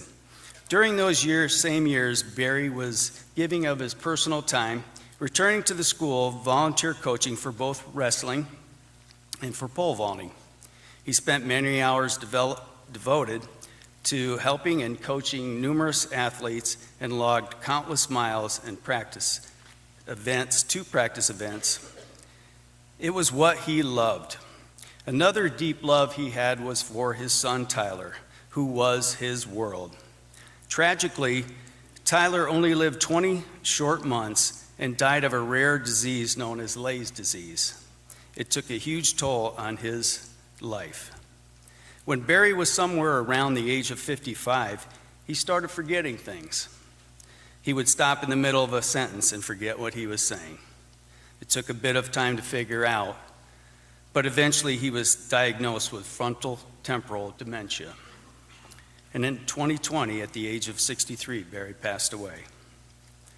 In life, he gave his time and knowledge to many, and even after death, his giving continued as his estate made a significant donation to the United Mitochondrial Disease Foundation that does research for diseases such as the one that took Tyler's life. All of these actions and qualities that he just demonstrated in life and after is the why we started the Barry Robinson Scholarship. It just made perfect sense to continue serving. To all the applicants, you are so well deserving. You show wonderful potential. I don't know any of you, yet you make me feel a sense of pride because of your contributions to community, work, school, and the drive to continue your education. In the end, we tried to target a specific group, and within those groups, looked to the person that best matched Barry's characteristics. And with that, I'm pleased to announce the first recipient of the Barry Robinson Memorial Scholarship. Ben Canella.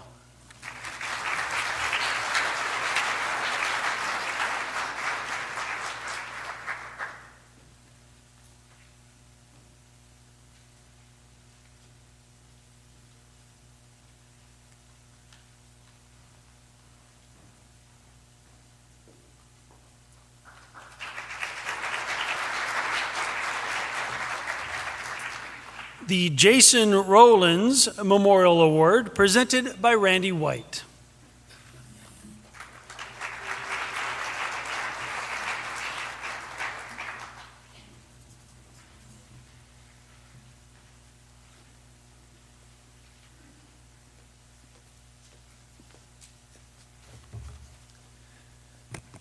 Congratulations to the 139th class at Tunkhannock Area School District.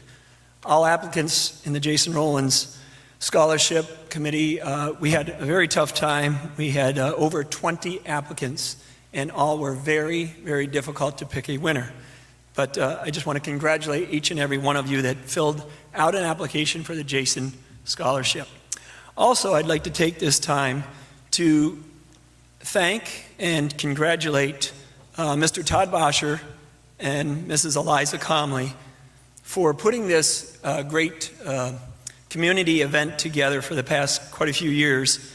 And they will be truly missed as they move on into retirement. And I would like to congratulate them both and let them know that they will truly be missed here at Tunkhannock Area School District.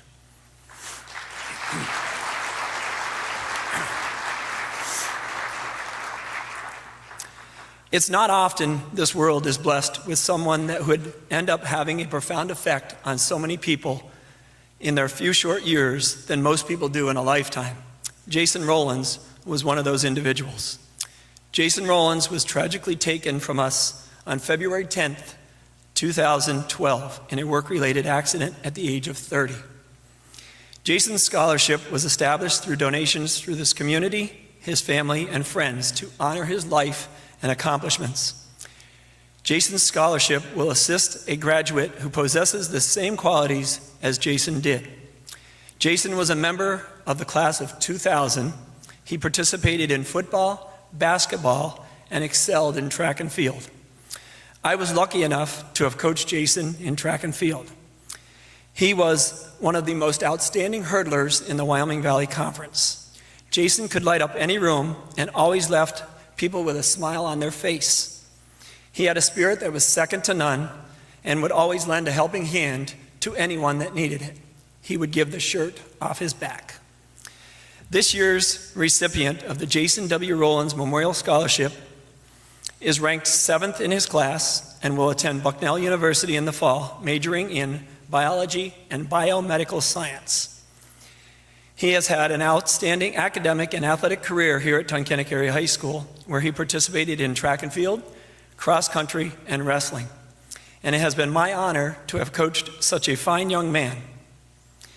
He is a member of the National Honor Society, Steering Committee, and Interact Club.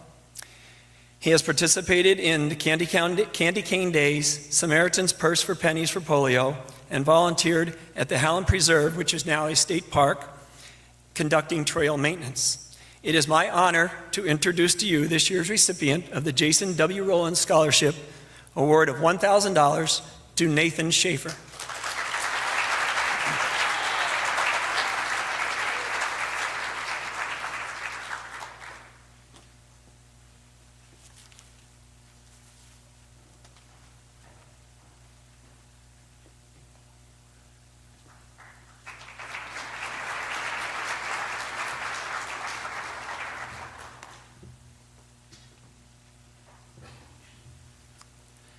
The Wyoming County Democratic Women's Society Award, presented by Jody Crimmel.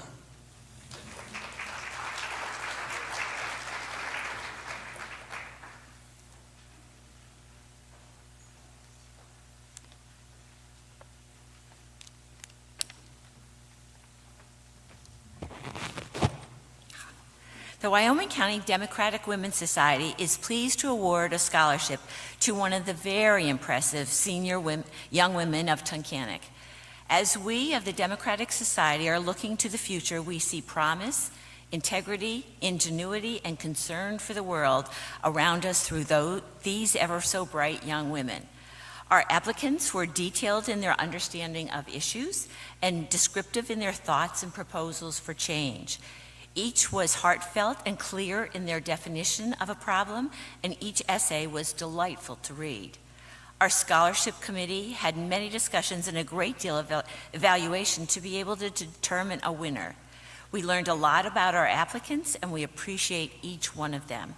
We are very pleased to announce that the 2023 Wyoming County Democratic Women's Society Scholarship is Callie Wisnowski.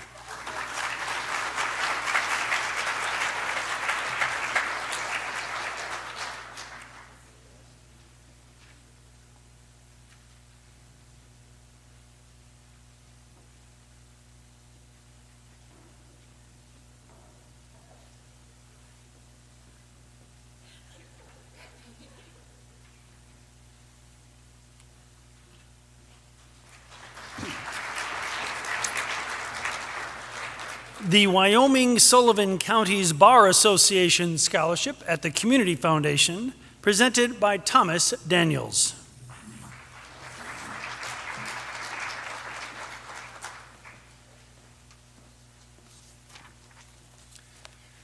Good evening.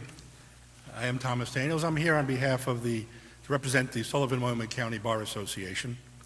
Each year, we award a scholarship to a deserving senior graduating from a high school in Sullivan or Wyoming County who intends to go on to study in the fields of law, criminology, or law enforcement. In recognizing the achievements of this year's scholarship recipient, I would be remiss if I did not also recognize those individuals who played a major role in the lives of all of these deserving young men and women. In fact, it wasn't so many years ago I sat in those very same seats as you are tonight for both of my sons, and I can honestly say it has been one of the proudest days of my life. So I congratulate all of you. In addition, as the solicitor for Wyoming County Children Youth Services for the past 10 years, I fully appreciate firsthand how important a role that parents, siblings, aunts, uncles, significant others, and perhaps most importantly, grandparents play in guiding and nurturing our youth today. So for that reason, in addition to these young men and women, I also congratulate each of you for having raised and guided these extraordinary young people in helping them to attain their goals and be recognized for their hard work. This year's recipient, I understand, is planning on a career in law. The world needs more lawyers, or at least Wyoming County does. So I would encourage this recipient, after she completes her 4 years of college and 3 years of law school, to come back to Wyoming County to give back to your community. Unfortunately, most of us here who are practicing, we're pretty much eligible for Medicare, so we can use some help. And I'm one of them. And now I'm pleased and proud to announce that this year's Sullivan Wyoming County Bar Association Scholarship is awarded to Hannah Aken.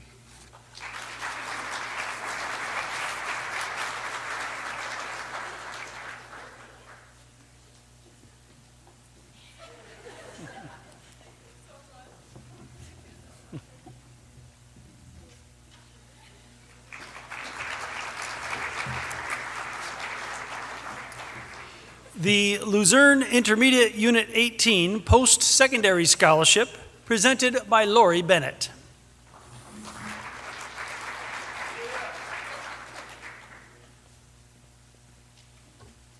Good evening. As the Tunkhannock representative at the Luzerne Intermediate Unit 18, sitting on the board of directors there and representing the entire Luzerne Intermediate Unit 18 jurisdiction, it is with great pleasure that I present the scholarship award that comes from the proceeds of the LIU's annual golf tournament.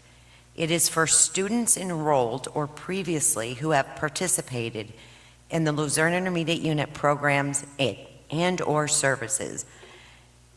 This year, I am honored to present 2 awards, one to Kayla Whitney, who was not able to be with us tonight, and the other award goes to Harmony Mills.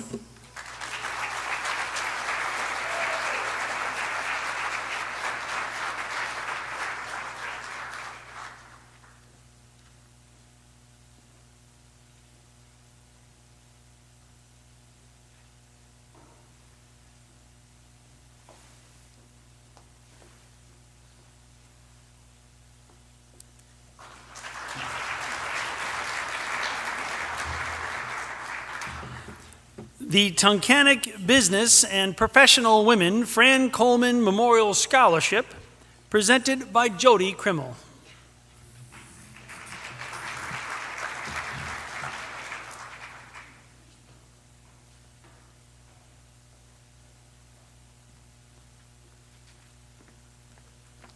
Okay, this is the last from me.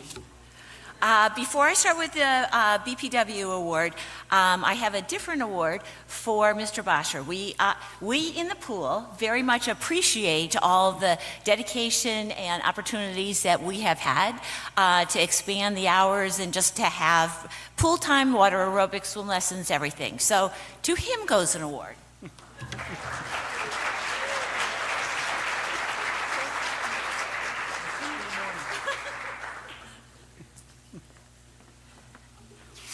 Okay.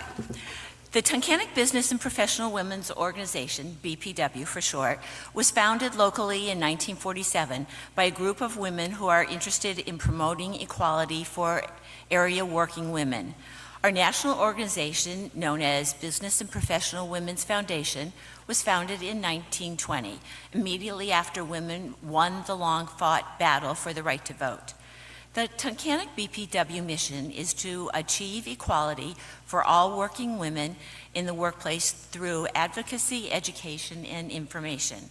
Throughout the years, BPW's agenda has focused on the following legislative issues.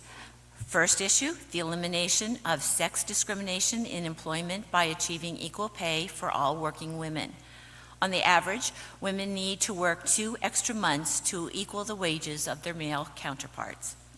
The second issue is promoting the passage of the Equal Rights Amendment by all 50 states. This amendment still has not been ratified, even though it was introduced in Congress in 1923. But there is hope. There's a little discussion going on now, so let's not give up. The third major issue is supporting legislation that will eliminate violence against women and create public awareness of this critical issue. Lastly, BPW is involved in assisting women military veterans and monitoring young career women. In 1947, when our Tunkhannock organization was created, Fran Coleman, a World War II veteran, a businesswoman, and a mother of 3, served as the first president of the Tunkhannock Business and Professional Women's Organization. It is for this reason we have named our scholarship in memory of this amazing woman. This year, the Tunkhannock Business and Professional Women are proud and pleased to award our 52nd annual Fran Coleman Memorial Scholarship to a deserving young high school graduate. After reviewing the many applications received, the committee has selected Emma Ergot as this year's recipient. Congratulations.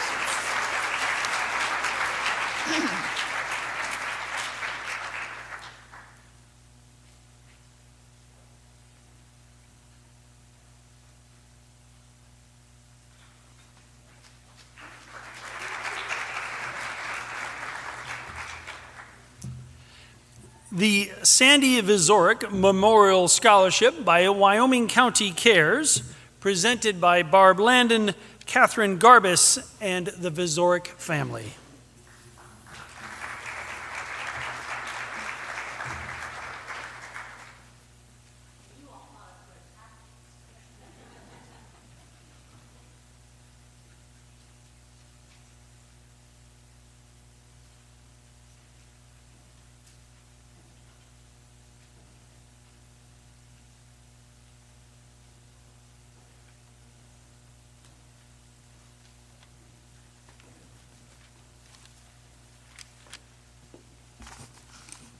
Hi, everyone, and congratulations, class of 23.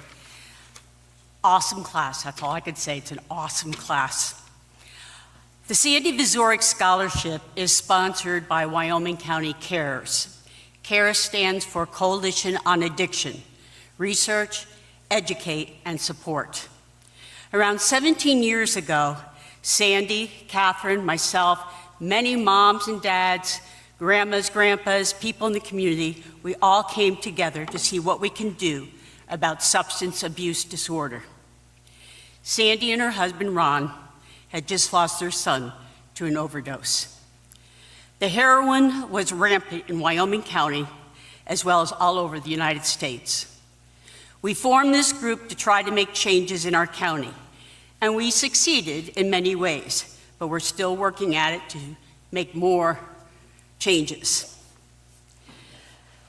We strongly encourage the formation of treatment court to get drug and alcohol counselors in this county, and we now have 3 different companies doing this. We brought programs into the school nearly every year. We show free movies at the Dietrich Theater that discuss diseases of addiction. We help individuals that are coming out of jail. We have families helping families every Thursday night. We finally got the powers to be to recognize that the disease of addiction goes hand in hand with mental health. This is just a few things that we have accomplished. Sandy refused to hear the words, "No, we cannot do it." Sandy thought about everyone should get a chance, and she strongly pushed education.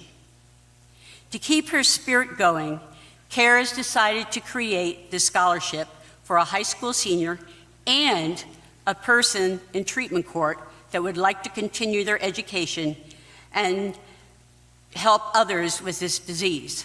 And I'll have you know, we have 3 people in treatment court that not only went and got their GEDs, they went and got their bachelor's, and they're now in the master's program.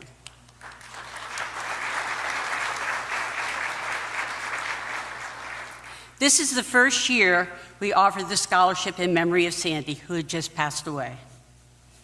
The high school recipients are excellent students that are going on to higher education that will help individuals with substance abuse syndrome and mental health issues.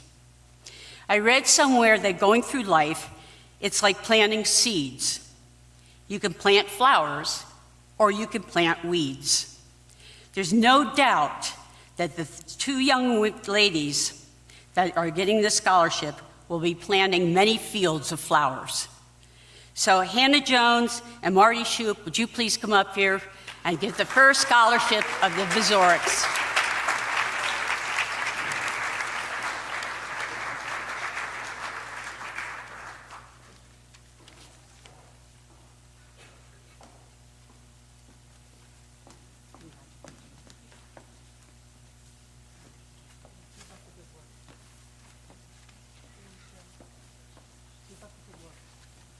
Thank you.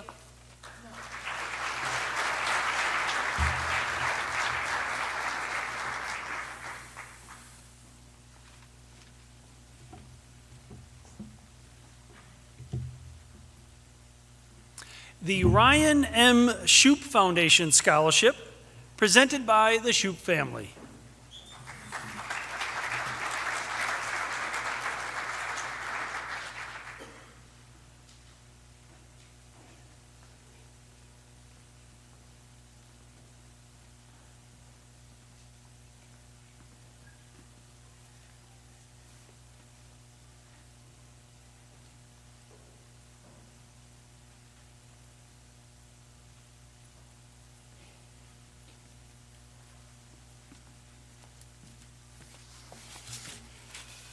Good evening. Congratulations, class of 2023. And that was my daughter that just went on stage, Marty.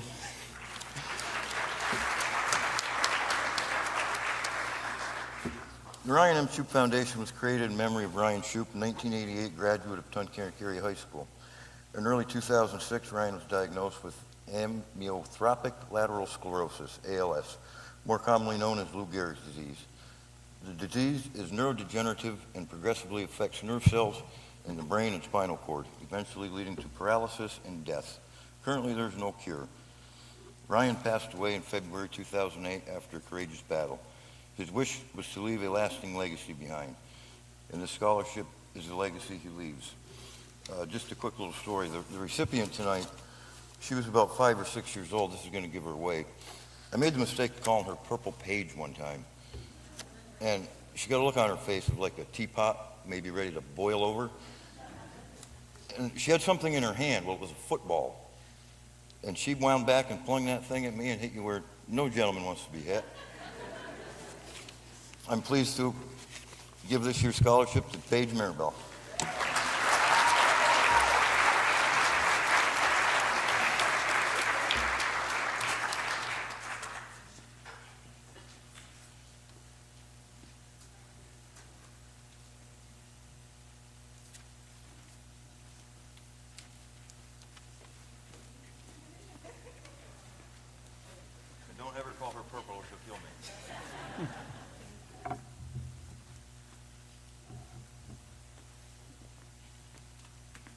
steal the microphone a second, I also want to add, in addition to that lovely story about Paige, I don't know if she remembers this, but as part of our foundation, we hold fundraisers so that we're able to do this.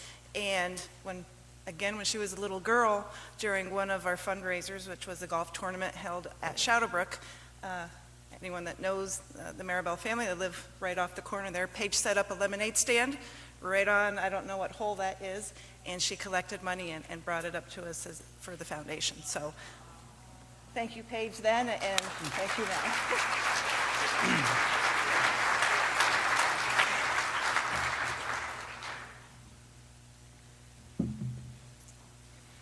The Elizabeth Cadwallader Stoddard Scholarship, presented by Lori Bennett.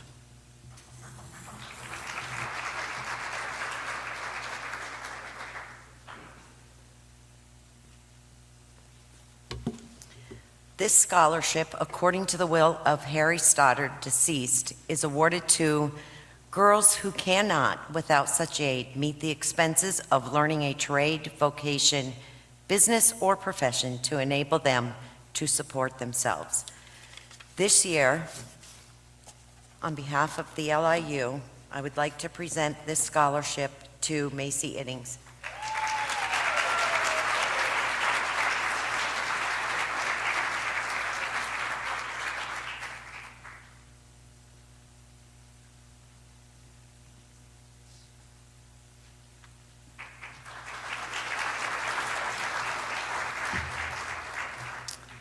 The Tunkhannock Indoor Soccer League Scholarship, presented by Nikki Negveski.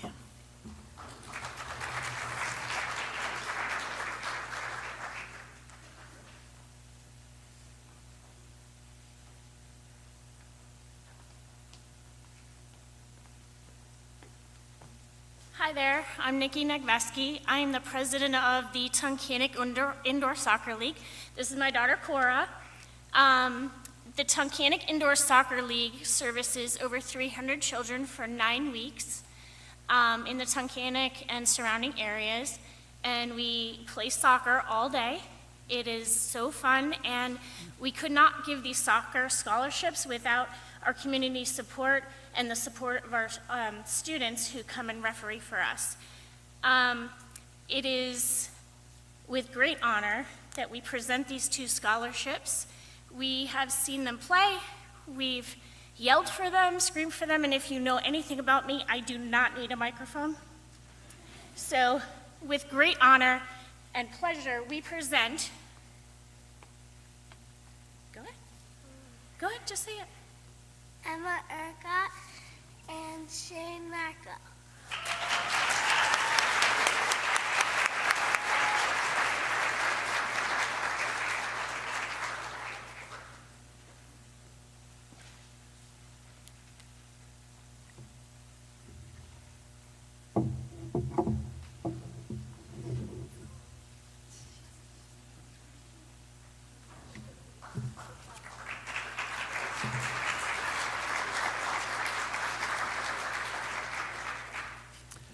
The Wyoming County Community Health Foundation Scholarship at the Community Foundation, presented by Shaylin Shave.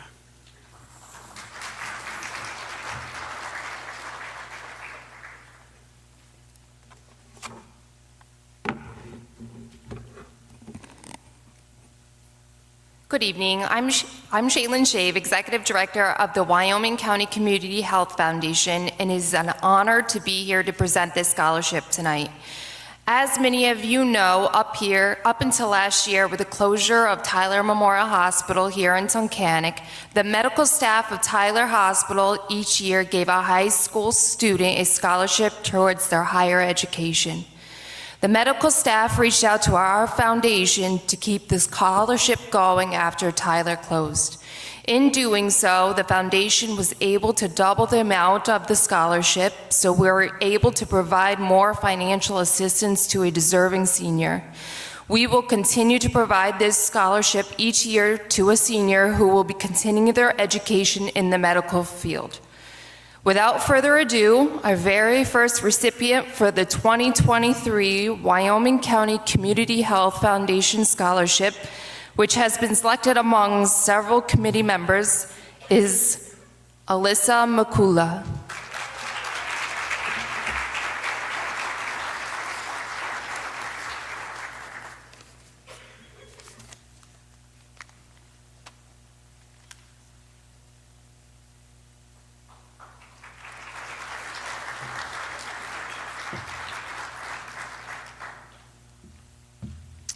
The Tunkhannock Class of '66 Scholarship at the Community Foundation, presented by Don Davis.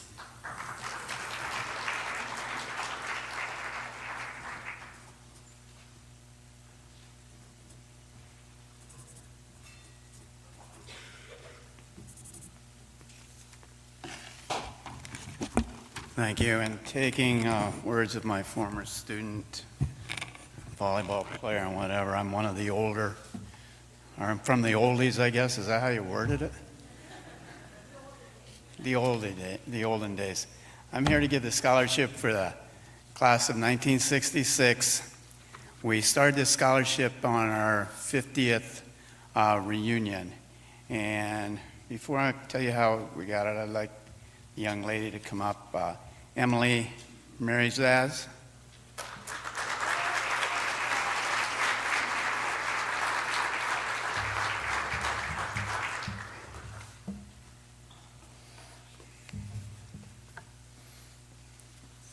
You get a plaque from the olden days. Thank you. She gets a plaque from one of our graduating pictures.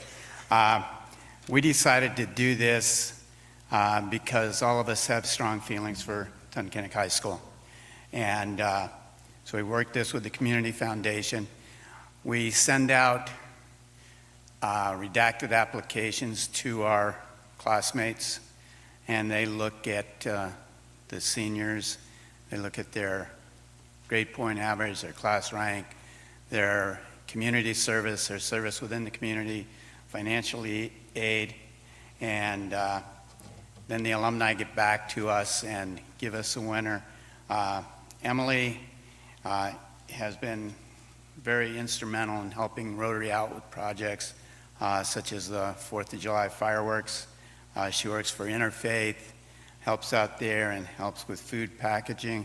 She's going to major in psychology when she goes to school. The question I have for you is, you had several colleges listed on your application. Where are we going? Oh, she's going to go to Temple University to major in psychology. So congratulations to Emily. Thank you.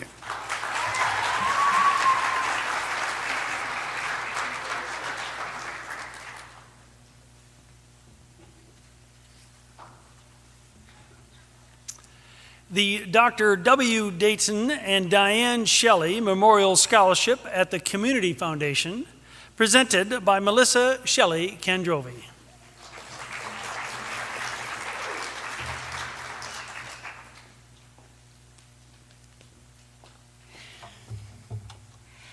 Each year, my mom and I come here to give a scholarship in my dad's name.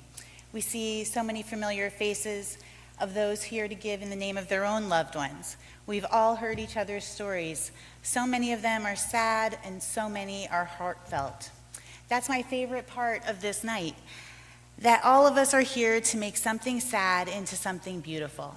For the seniors, I want to share how this scholarship came to be because of kids just like you. But this year's a little different for a few reasons. First, it is this class, this special, hardworking, ultra-competitive class of go-getters, rock stars. I've watched most of you grow up since you were teeny tiny, as you've evolved from the kids that will never be invited back to Stonehenge after our 8th grade dance, to these bright, articulate, caring young adults that make me so hopeful for the future. It's also different because this year we lost my mom. Therefore, this scholarship is not just in honor of my dad, it's now in honor of the spunky, dynamic powerhouse that used to accompany me to every one of Dayton's games and concerts, my mom, Diane Shelley. My mom and dad were not your typical anything. My dad was a doctor that did not golf, but he loved dirty jokes, and he wouldn't spend more than $20 on a pair of sneakers. He was old school yet open-minded. He loved fishing, John Denver songs, and science fiction. My dad was cheap when it came to himself, but generous when it came to others. He was freakishly smart, but he always knew that there was so much more to learn. Music was his outlet and a sense of comfort. Now my mom. A lot of you knew her, and she loved it when any of you would see her and say, "Hi, Dee Dee." She was so proud when during the homecoming parade, kids on every float from every class called out to her. Some fun facts about my mom. She was 5'1" on her tallest day. She had an incredible work ethic, old school values, and was the very embodiment of the word grit. She had the best stories, and she loved to tell the ones where she was the one who put my dad through med school or supported their new family while my dad just went to classes. She loved to dance, and she taught Dayton how to do the jitterbug. He loved it when I posted that video on Instagram. Before she married my dad, she was engaged several times because she liked to go ring shopping. And my mom adored her grandchildren, especially Dayton. He could do no wrong. If I complained about some rule he broke or something he did, she would find a reason why either he actually wasn't wrong or somehow I drove him to it. My mom was fun and spunky and fiercely loyal. The reason this scholarship exists is because of my mom and students just like you. When my dad was really sick, students came to sing for him, knowing that he loved music. I remember looking at their young faces and wondering if they understood what a moment they were a part of, what a memory they were gifting us, allowing us to hear their beautiful voices fill their home and listening as my dad shared his own stories were seemingly simple acts of kindness, but it was profound. My mom and I knew it was the end and that we were part of something special. When my dad died just 2 days later, those same students sang at his funeral. The following year, one of those kids wrote their college essay about singing for my dad. It was then that my mom said we needed to create a scholarship in his name, a tribute not only to him, but to the students that took a sad time and made it beautiful. And now this tribute is also to the woman that supported him and our entire family through every moment. That's the story behind the scholarship, a small gift born from a much larger one that began over a decade ago. Its meaning cannot be measured in the dollars. They will be spent far too fast. Its meaning comes from the couple it honors and the kindness of kids like you. So that's my message tonight to this amazing class of go-getters, of rock stars. Understand the impact you can have in even the smallest moments. Understand that you come from a community that will cheer you on every step of the way and be grateful for that community. Understand that someday, maybe sooner than you think, you'll have the chance to take a sad time and to make it beautiful for someone else. This year, it's my honor to award the W. Dayton and Diane Shelley Scholarship on behalf of my family and on behalf of the students that inspired it to one of my former students. This student has qualities of both my mom and my dad. Like my dad, he's soft-spoken, intelligent, talented, and kind. Like my mom, he has grit and determination, and he's a true and loyal friend. He'll be attending Temple University this fall to study computer science, but I'm hoping that I will also see him playing in a really cool jazz band on the side someday. This year's recipient is the very talented Logan Krause.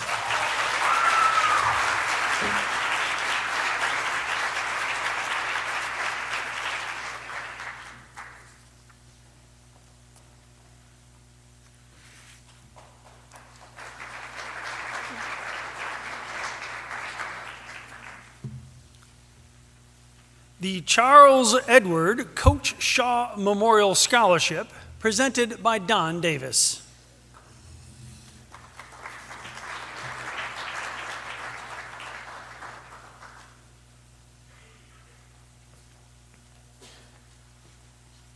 Presenting the Coach Shaw Scholarship.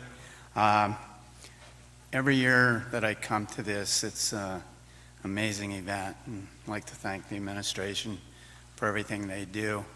It's also an emotional event, and I hope you people realize and understand the impact that people like Coach Shaw, as well as all the others. I was looking through the program, and there's very few people that are listed that are giving scholarships that haven't touched my life in one way or the other.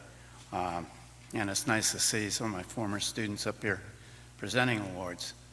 Coach Shaw was my football coach, my athletic director. It started me in my coaching career. Was one of my best friends. Passed away in 2008 from an accident. He was an icon in Tunkhannock sports history as well as Tunkhannock High School. He coached football, wrestling. He started the wrestling program here, girls swimming, and he gave the same pep talk to my daughters when they swam for him as he gave to us in 1965, 66, exactly the same. And he coached also at the University of Scranton. He started the wrestling program there. He believed in sports. He believed that you needed to do something after school. You needed to be on school property. You didn't have to take the late run home right after school. It wasn't well advised by him. He wanted you participating or working out in sports. He went to East Stroudsburg University. He played football, football, wrestling, and baseball at the University of Stroudsburg. And he's in the East Stroudsburg Hall of Fame. He's in the Luzerne County Hall of Fame. He bled orange and black, as some of you people in the audience can attest to that. And he was such a great person, influenced so many people in the community on the sports field even after he retired. He served as coach for, I think, some 30 years in the coaching field here and 40 years as a teacher, including his athletic director career.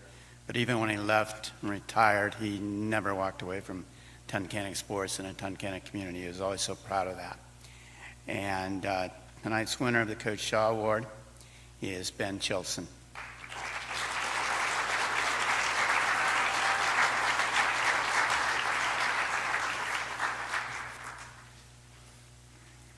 Ben is going to be attending Bowdoin College. He's going to major in pre-med. He's going to continue his basketball career. He was all conference in football and basketball, and he never took a season off. He played the 2 high school sports, got 8 letters, but he also worked sports year-round, and that's something that Coach would have been proud of. He would have been very proud to coach you. He would have loved coaching you. You'd been throwing the ball all over the place, and you would have played baseball if you were, because he would have made you play baseball. But congratulations and best of luck in your future. It's been nice watching you play the last 4 years.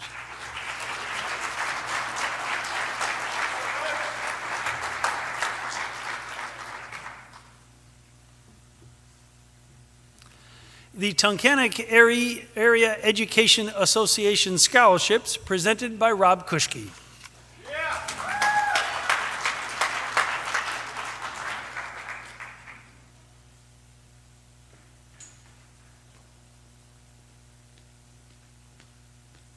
Hello again. I get the honor of presenting the TAEA Award. Each year we give away 4 $1,000 scholarships to students planning on furthering their education. We're proud of their work, and we wish them the best of luck in their future. This year's recipients are Emma Ergot,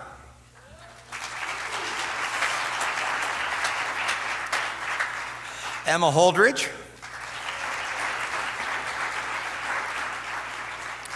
Zachary Kaiser,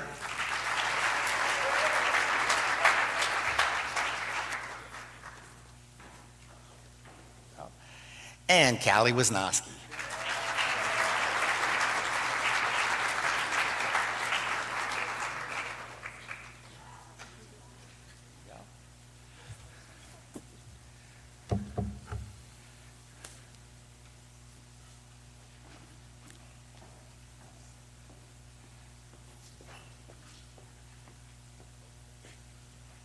Thank you.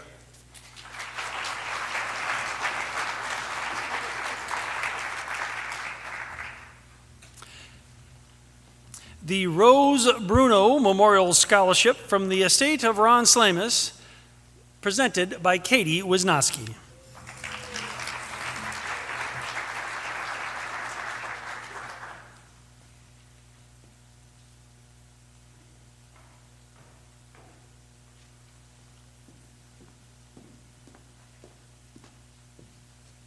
Good evening, everyone. The Rose Bruno Scholarship Fund was established to offer a college scholarship to a qualified senior who demonstrates a commitment to their education, their community, and most importantly, their after-school job. The scholarship is in the amount of $1,000. Many students applied this year, and the committee loved reviewing each answer to their questions, just like you have heard throughout this evening. We look for an applicant that sounds most similar to Ron Salamis, the man who first created this scholarship in memory of a woman who lost her life during a tragic accident while Ron was working for the Erie-Lackawanna Railroad in Conrail. Ron passed in 2009, but it was his wish that his estate would continue to fund this scholarship to carry the legacy of Rose Bruno forward. Ron was my dad's best friend ever since high school, and he had an unshakable work ethic. After retiring from the railroad, he worked with my father as a landscaper. I remember both of them arriving home after a day of work in the scalding sun to unload the dump trucks, and I would look at Ron's hands, and his knuckles would be blanketed with dirt from the hard day's work, and his skin would be cracked. Ron had an unshakable work ethic. He rose with the sun and he worked long into the evenings. He would often say, "A good work ethic is valued in every workforce. You may not always be the smartest person in the room, but you can always have the best work ethic." This year's applicant echoed almost those same exact words when she wrote about her after-school job at the Dandy Mini Market in Mahoopany. Just like Ron, she wrote that it is important to complete everything on the task list, and then once that list is done, go find other jobs to do so that you don't look not busy. This applicant also mentioned that the greatest invention of all was the camera. Although Ron died before the rise of cell phones, he loved photography, and he always had his beloved Nikon hanging from around his neck. As this year's applicant said, if it were not for the camera, we would only have our memory to recall our favorite moments, and our brains are not always dependable. Ron was a man who believed in the importance of giving back to his community, and he loved supporting local organizations such as the volunteer firefighters, which was another connection noticed when this year's applicant wrote in response to our question, "You won $10,000, but you have to give it all away to a person or group." She wrote that her money would be donated to the Mahoopany Township Volunteer Fire Company because it is important to recognize an organization which saves lives. Finally, it was this applicant's song choice for what they hoped to be on the radio when leaving work, which greatly impacted our committee. In 2004, country artist Tim McGraw released a soon-to-be classic song entitled "Live Like You Are Dying." Ron loved music, and our applicant also loved this song. He loved this song too, and he died far too young from a tragic illness that stopped him on a dime. But he loved deeper, spoke sweeter, and gave forgiveness that he had been denying. We hope that when this young woman leaves for Shippensburg University to major in business, that she will roll down her windows and play Tim McGraw's song extra loud for our beloved Ron Salamis. We hope he can hear it in heaven. Congratulations to this year's winner, Emily Wonarski.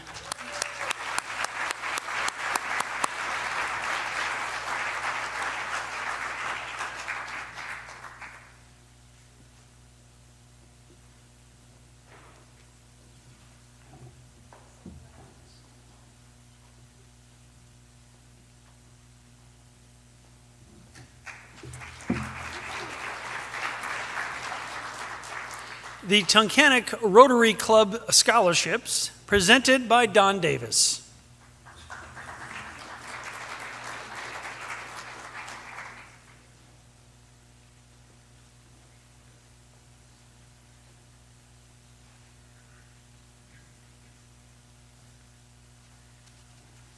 I'd like to thank all of the students and applicants. I know you've heard it before, but I guess you can keep hearing it. Very unusual, outstanding class. We have 7 Rotary people that looked at your scholarships. You basically drove us nuts for 3.5 days, 4 days, because those applications were so well written, so well performed. You are truly an outstanding group of young people and a credit to society.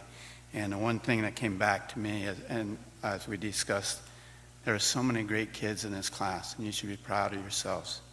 And I know that doesn't come without having great parents. So thank you to the parents also. I'd like to thank Mrs. Comley for all she's done in the years that I've been doing scholarships. Without her, I don't think this would be possible. She's done an outstanding, excellent job at getting word out to the students, getting everything organized. So thank you very much for all the work you have done.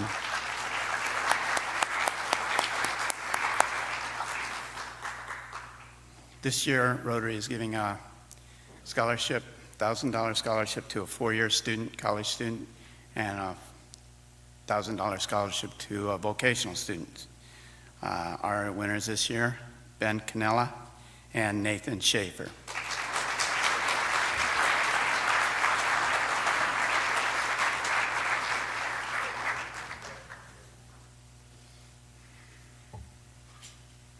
I told Mrs. Comley I was going to be a little late, and she put me at the end of the program, but then when you come at the end of the program, you don't have anything to say. Everybody knows Nathan's going to Bucknell. He's going to major in biochemical, and Ben's going to College of Technology. He's going to do heavy equipment. But one of the things that these two people impressed everybody on their application, Rotary stands for Service Before Self. And the amount of time that they gave to their school, their community, their community service, like Ben was involved in, Interfaith, Adopt a Family, Wyoming County Fair, junior firefighter, Seven Loaves Soup Kitchen, and we're looking forward to having you in Rotary in a couple of years. Okay. Nathan, Interact Club, Holland Preserve, Pennies for Polio, and just many other parts to their community that they put the community before themselves, and that's what we ask people to do. We as Rotarians try to run many events, try to make a lot of money on different events, and then give the money back to students like here at Tunkhannock, as well as the community. So these are two examples of outstanding people in the community, and congratulations and thank you to both of you for all you've done.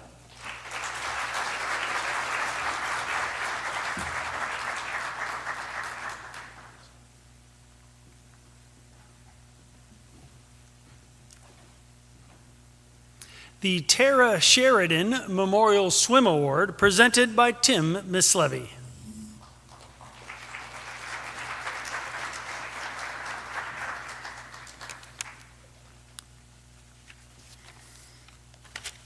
Good evening. I'm Coach Mislevy, the boys' varsity swim coach, and I'm presenting the Tara Sheridan Swimming and Diving Award.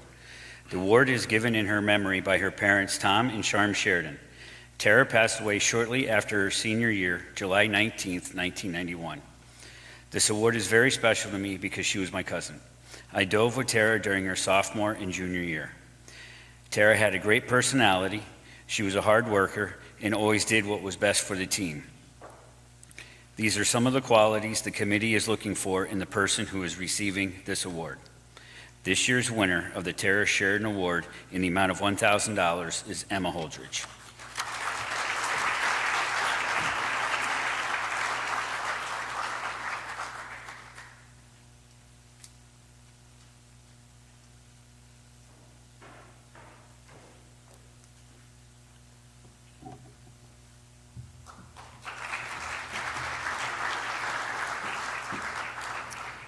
The Matthew Van Fleet Memorial Automotive Scholarship at the Community Foundation, presented by Sue and Bruce Van Fleet.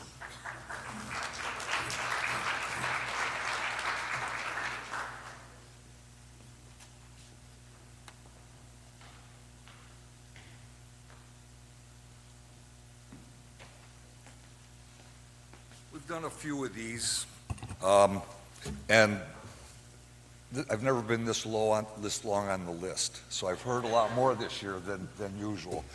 The great reviews of this class of 2023 has to have something to do with a fantastic faculty.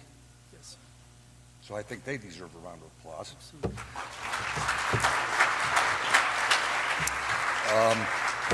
The other one, the Community Foundation, which quite a few of these are given by, which is where we go through, does a fantastic job also. It's a great group. They're very helpful. And if anybody's thinking about scholarships, you should talk to them.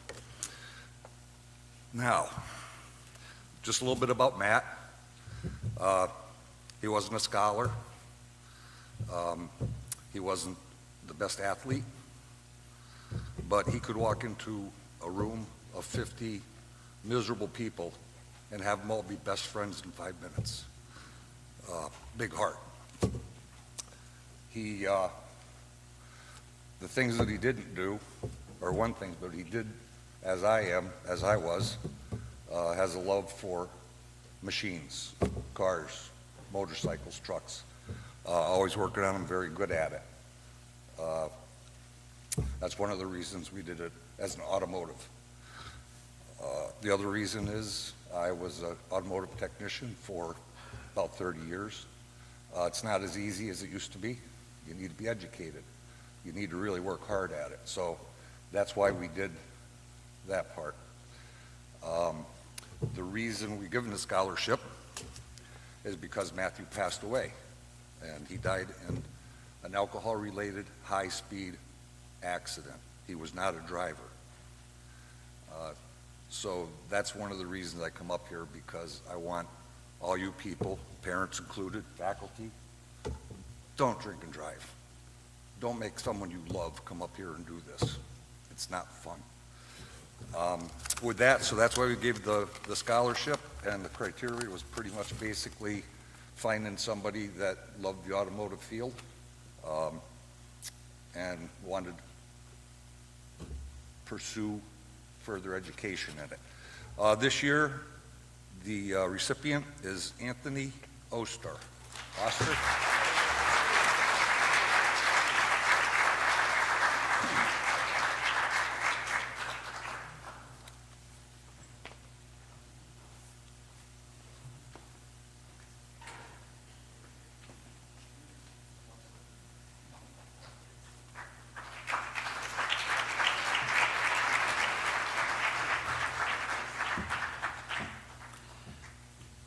The remainder of these scholarships will be presented by school counselor Eliza Comley.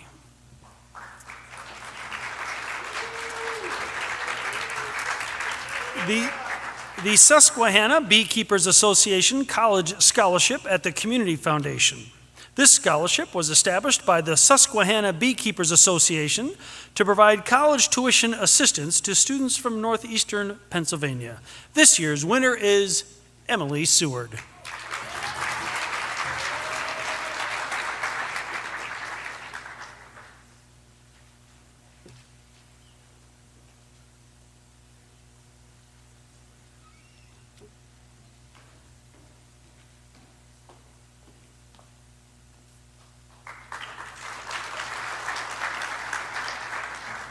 The Tunkhannock Moose Lodge 1276 Jeff Schaefer Memorial Scholarship.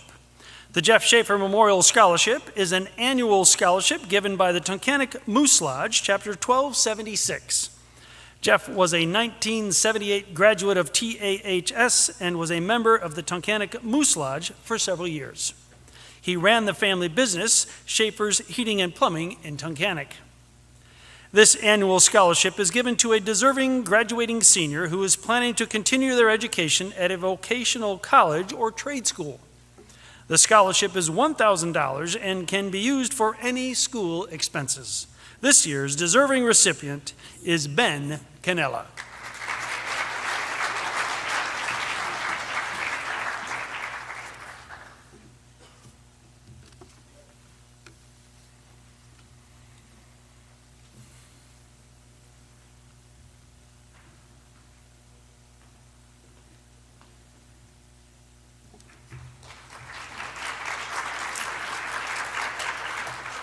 The Moose International Heart of the Community Scholarship. Moose International is an organization of men and women dedicated to caring for young and old, bringing communities closer together, and celebrating life. Each year, the Moose International offers their Heart of the Community Scholarship to seniors who have a family member who is a current member of the Moose Lodge. The applicants also must have a GPA of 3.0 or higher. This year's recipient will be receiving a $1,000 scholarship. Congratulations to Duchovny Moyer.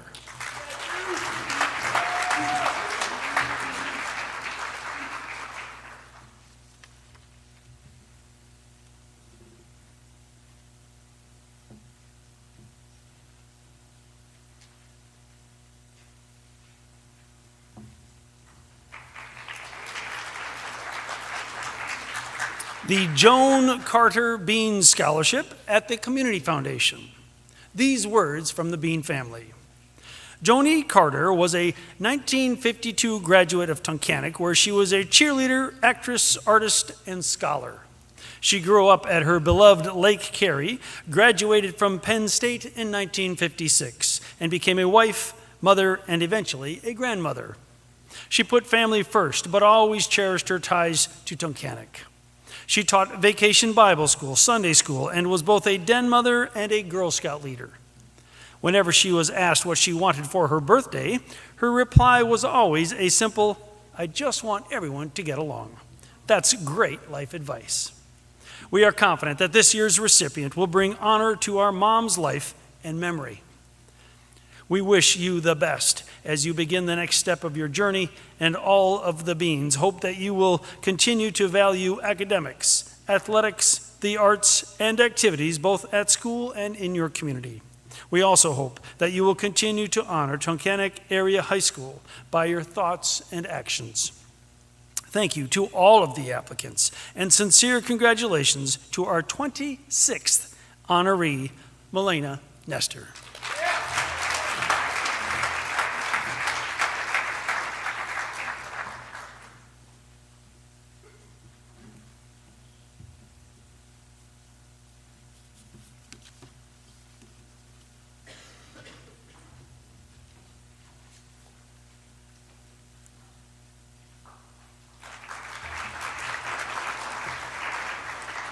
The David Clark Memorial Scholarship at the Community Foundation.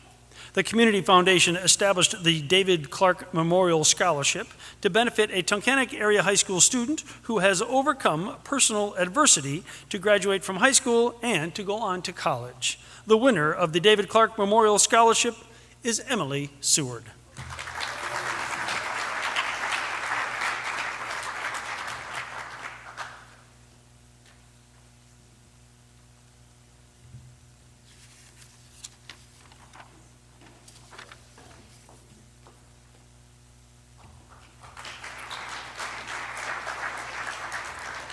The Jack Daniels Memorial Award at the Community Foundation. The Jack Daniels Memorial Scholarship is awarded annually to a college, trade school, or military-bound senior from Tunkhannock area that participates in 2 out of the 3 sports of cross-country, swimming, or track and field.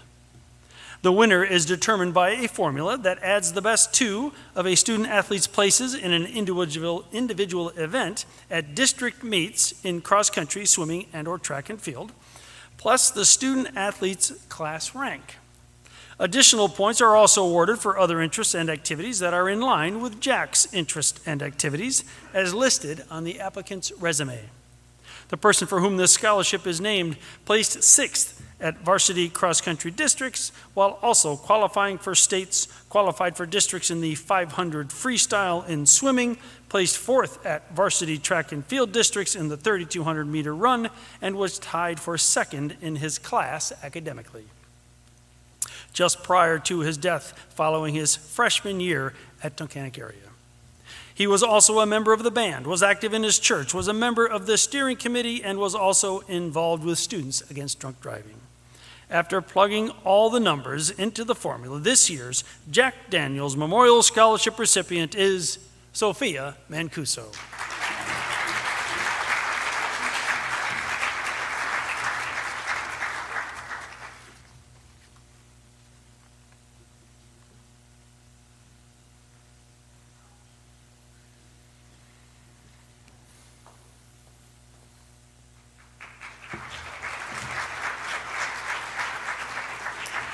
The Logan C. Jennings Memorial Scholarship. This year marks the second year of the Logan C. Jennings Memorial Scholarship. Logan was a 2020 graduate of Tunkhannock Area High School, an avid outdoorsman, a lettering athlete, and a self-motivated hard worker. After his high school graduation, Logan attended LCCC and graduated cum laude with a certificate of specialization in welding. He thoroughly enjoyed his employment at Stonehenge Golf Course and at Procter & Gamble, where he was excelling. Logan worked hard. He played even harder. He consistently strived to be the best possible at whatever he was doing or mastering. He tinkered, he fixed things. He could just figure things out without much effort. Things came easily to Logan. What made him the most special was his demeanor. He was quiet most of the time, but still possessed that fun, outgoing personality. He was loved by many, especially his family. He had a best friend in his younger brother, Caden, one of your senior classmates.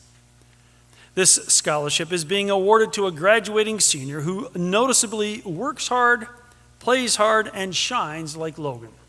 A student who is similarly comfortable around machines and has dabbled in the red tile shop classes like Logan did, most specifically the auto tech program, and will continue his higher education perfecting his trade. The recipient of the Logan C. Jennings Memorial Scholarship for 2023 is Anthony Oster.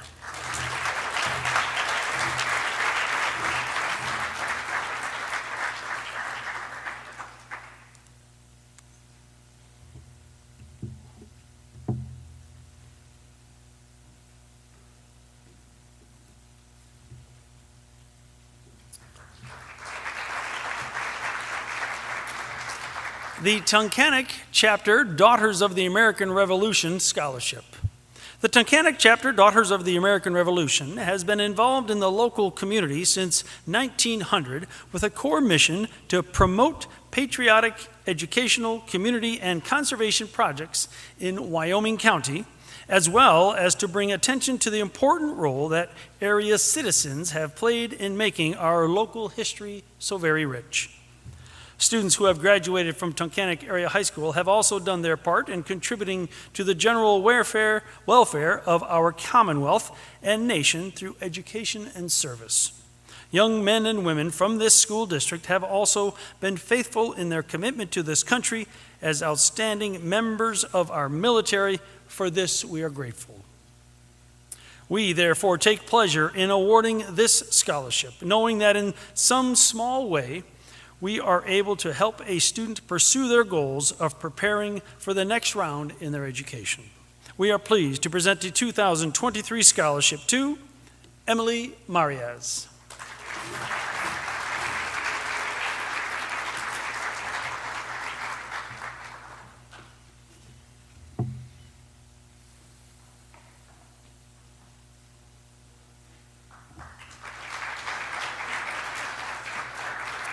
The Tunkhannock Chapter Daughters of the American Revolution Good Citizen Award.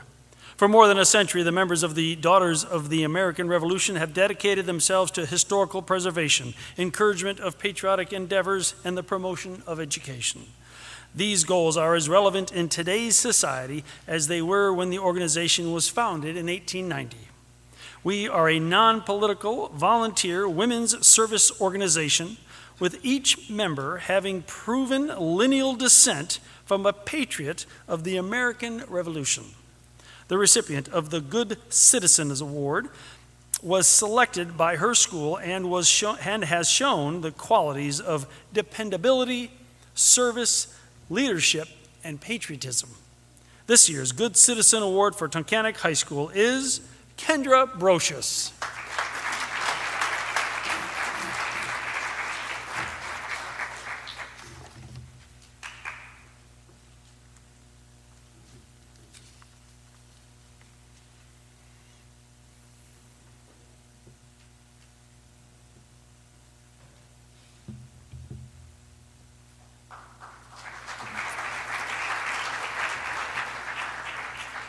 the Rott Hall American Legion Post 510 Scholarship.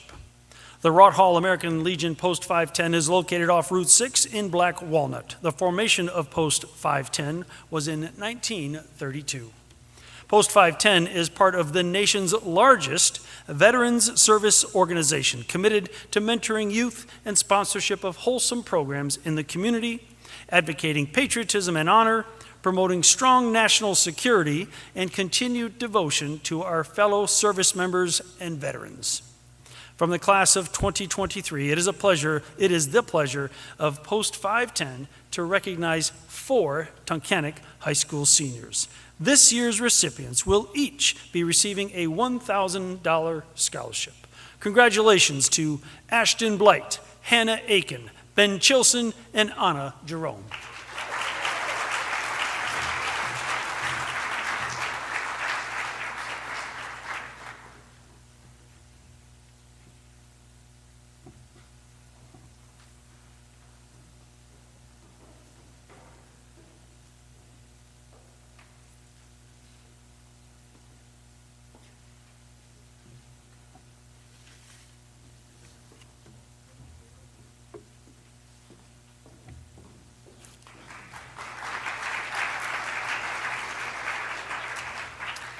The Dr. Roger Place Memorial Scholarship.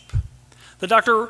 Roger A. Place Memorial Scholarship commemorates Dr. Place's leadership as superintendent of schools in the Tunkhannock Area School District. The award is given annually to a college-bound graduating senior who has excelled in both scholastic and athletic endeavors and has demonstrated leadership in the local community. The recipient of this year's $2,000 scholarship award is Anna Williams.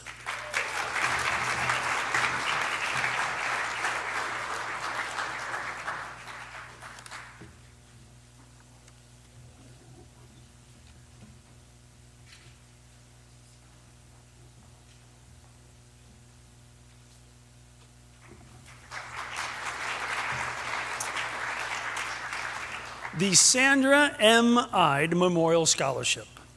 The Sandra Ide Memorial Scholarship is presented each year to a graduating senior who exemplifies the characteristics that best defined Sandy's personality. Sandy was passionate about helping others and valued kindness. Her family was the most important thing in the world to her. She had an infectious, never-ending smile and an outgoing personality. Although Sandy lost her battle to cancer at the young age of 51, she left an impression on the world that will never be forgotten. While all of this year's applicants were very impressive, there were 2 students in particular who Sandy's family felt truly embodied the traits that she most valued. Sandy's family would like to present Dayton Kandrovi and Callie Wisnowski with this year's scholarship.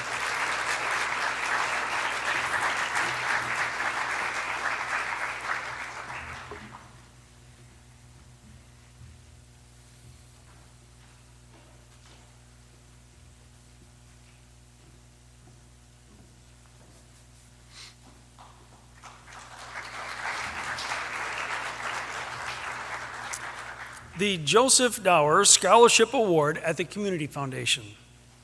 The Joseph Dower Scholarship is awarded to a student who combines academic success, community service, balance between school and outside activities, and financial need. The scholarship is a renewable 4-year award as long as the recipient maintains a 3.0 grade point average in college. The 2023 winner of the Joseph Dower Scholarship is Emily Mariez.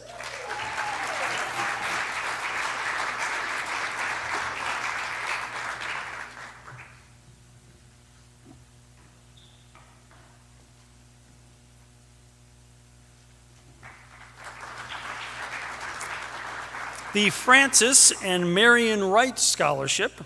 The Francis and Marion Wright Scholarship is a one-time award for the student who is runner-up for the Joseph Dower Scholarship. This year's winner is Leah Close.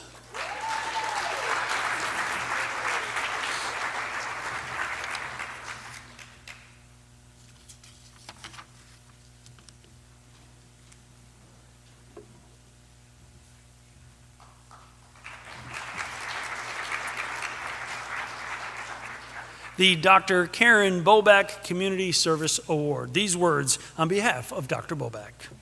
Chosen by an independent committee, this recipient was selected for this scholarship on the basis of contributions to her community and her passion to make our world a better place to live. It is my hope that she will continue to play a positive role not only in our community, but in our world. I raised my own children and those I taught with the old adage, reach for the moon and you're sure to catch a star. Congratulations and God bless you in all your future endeavors. This year's award goes to Emma Elias.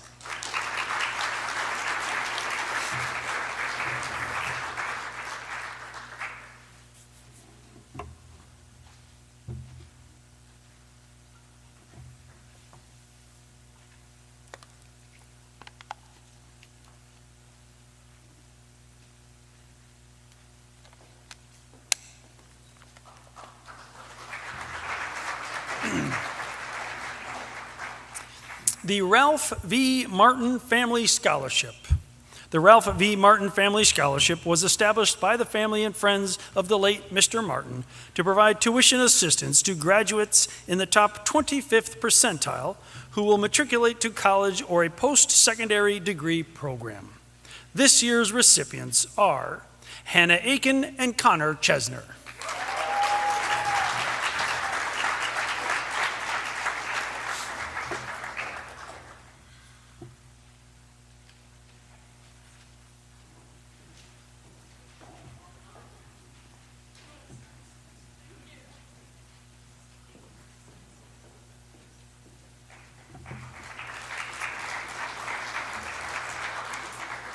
The Guthrie Health Profession Scholarship. The Guthrie Health Profession Scholarship is for a high school senior who plans to attend an accredited college, university, hospital-based nursing, or allied health program with careers in health professions, including hospital administration or a planned career in medical research. This year's recipient will be receiving $650 a year for 4 years for the total amount of $2,600. Congratulations to Kea Hannon.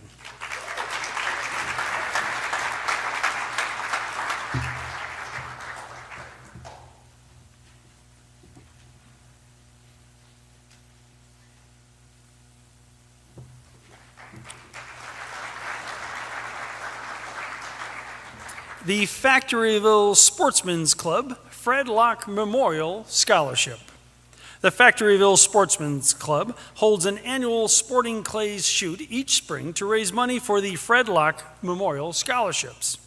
These monetary awards are given at Tunkhannock Area High School and Lackawanna Trail High School in memory of Fred, who was president of the club for many years.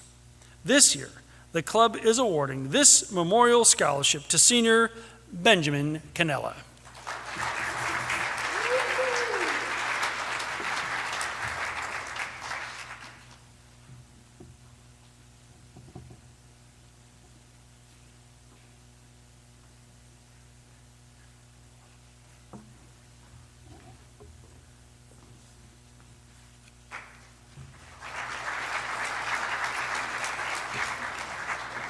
The Ron Hobbs Memorial Award. Ron Hobbs graduated from Tunkhannock High School in 1965, went to what was then Williamsport Community College, worked for Milnes Engineering as chief surveyor, married, and was the father of 2 boys. He loved to play basketball and played in the Scranton leagues. When he died in a tractor accident while cutting firewood in the October of 1979, his family and friends started this Ron Hobbs Memorial Award. Since 1980, it has helped many college-bound basketball players. This year, the committee has chosen a boy and a girl to help continue their education. Each will receive a $3,000 award. Congratulations to Macy Iddings and Shane Macco.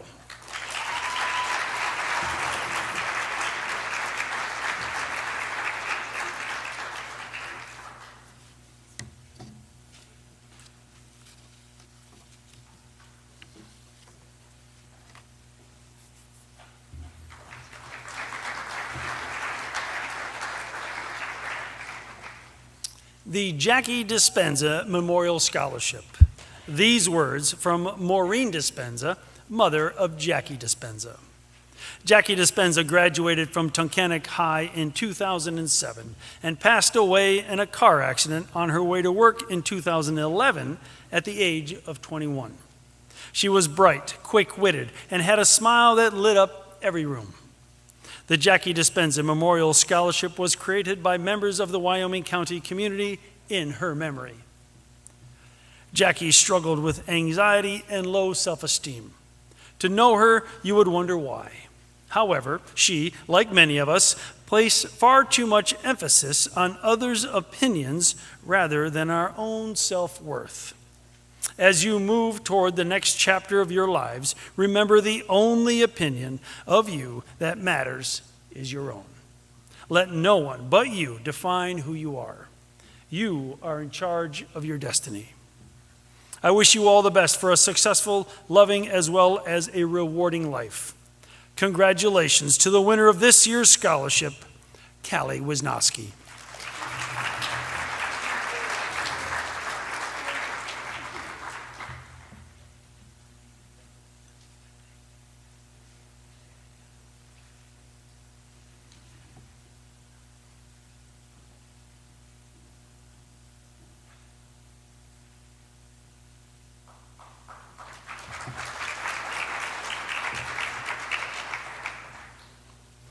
The Adam Lipinis Memorial Scholarship.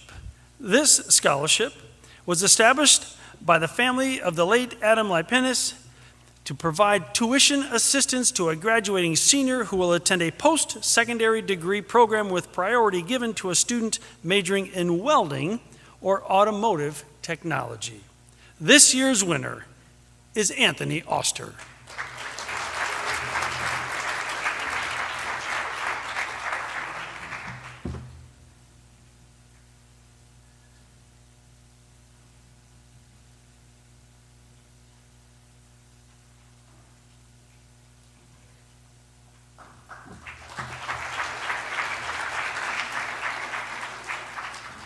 The Andrew Mazza Diesel Jam Scholarship.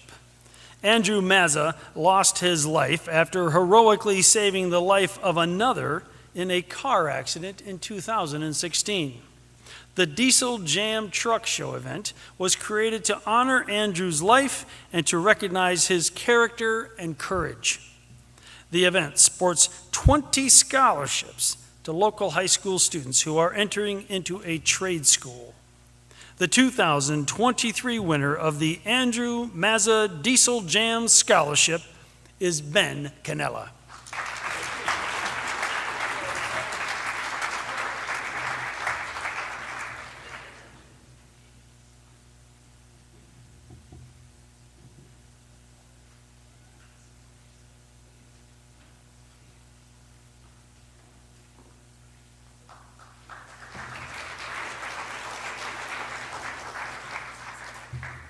And now for our school awards. The Joseph Dower Endowment Fund Award. The annual Joseph Dower Endowment Fund Award is given to the student who demonstrates academic excellence through their 4 years of high school education by finishing second in the graduating class. Mr. Dower felt through this endowment he would encourage academic excellence in the Tunkhannock area schools, and it is with pleasure that we present the Joseph Dower Award to our 2023 salutatorian, Zachary Kaiser.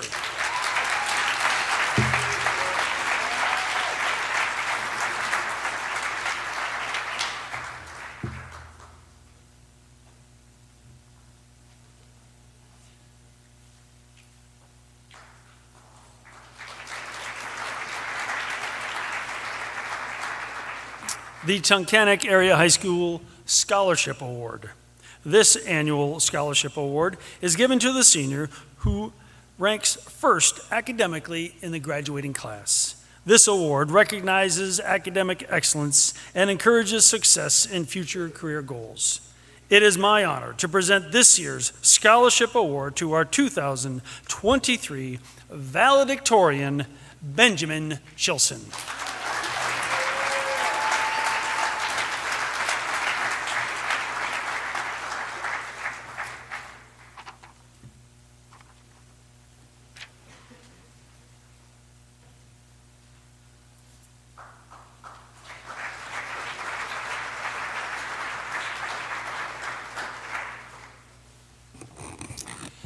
This concludes our 2023 Senior Community Awards Ceremony.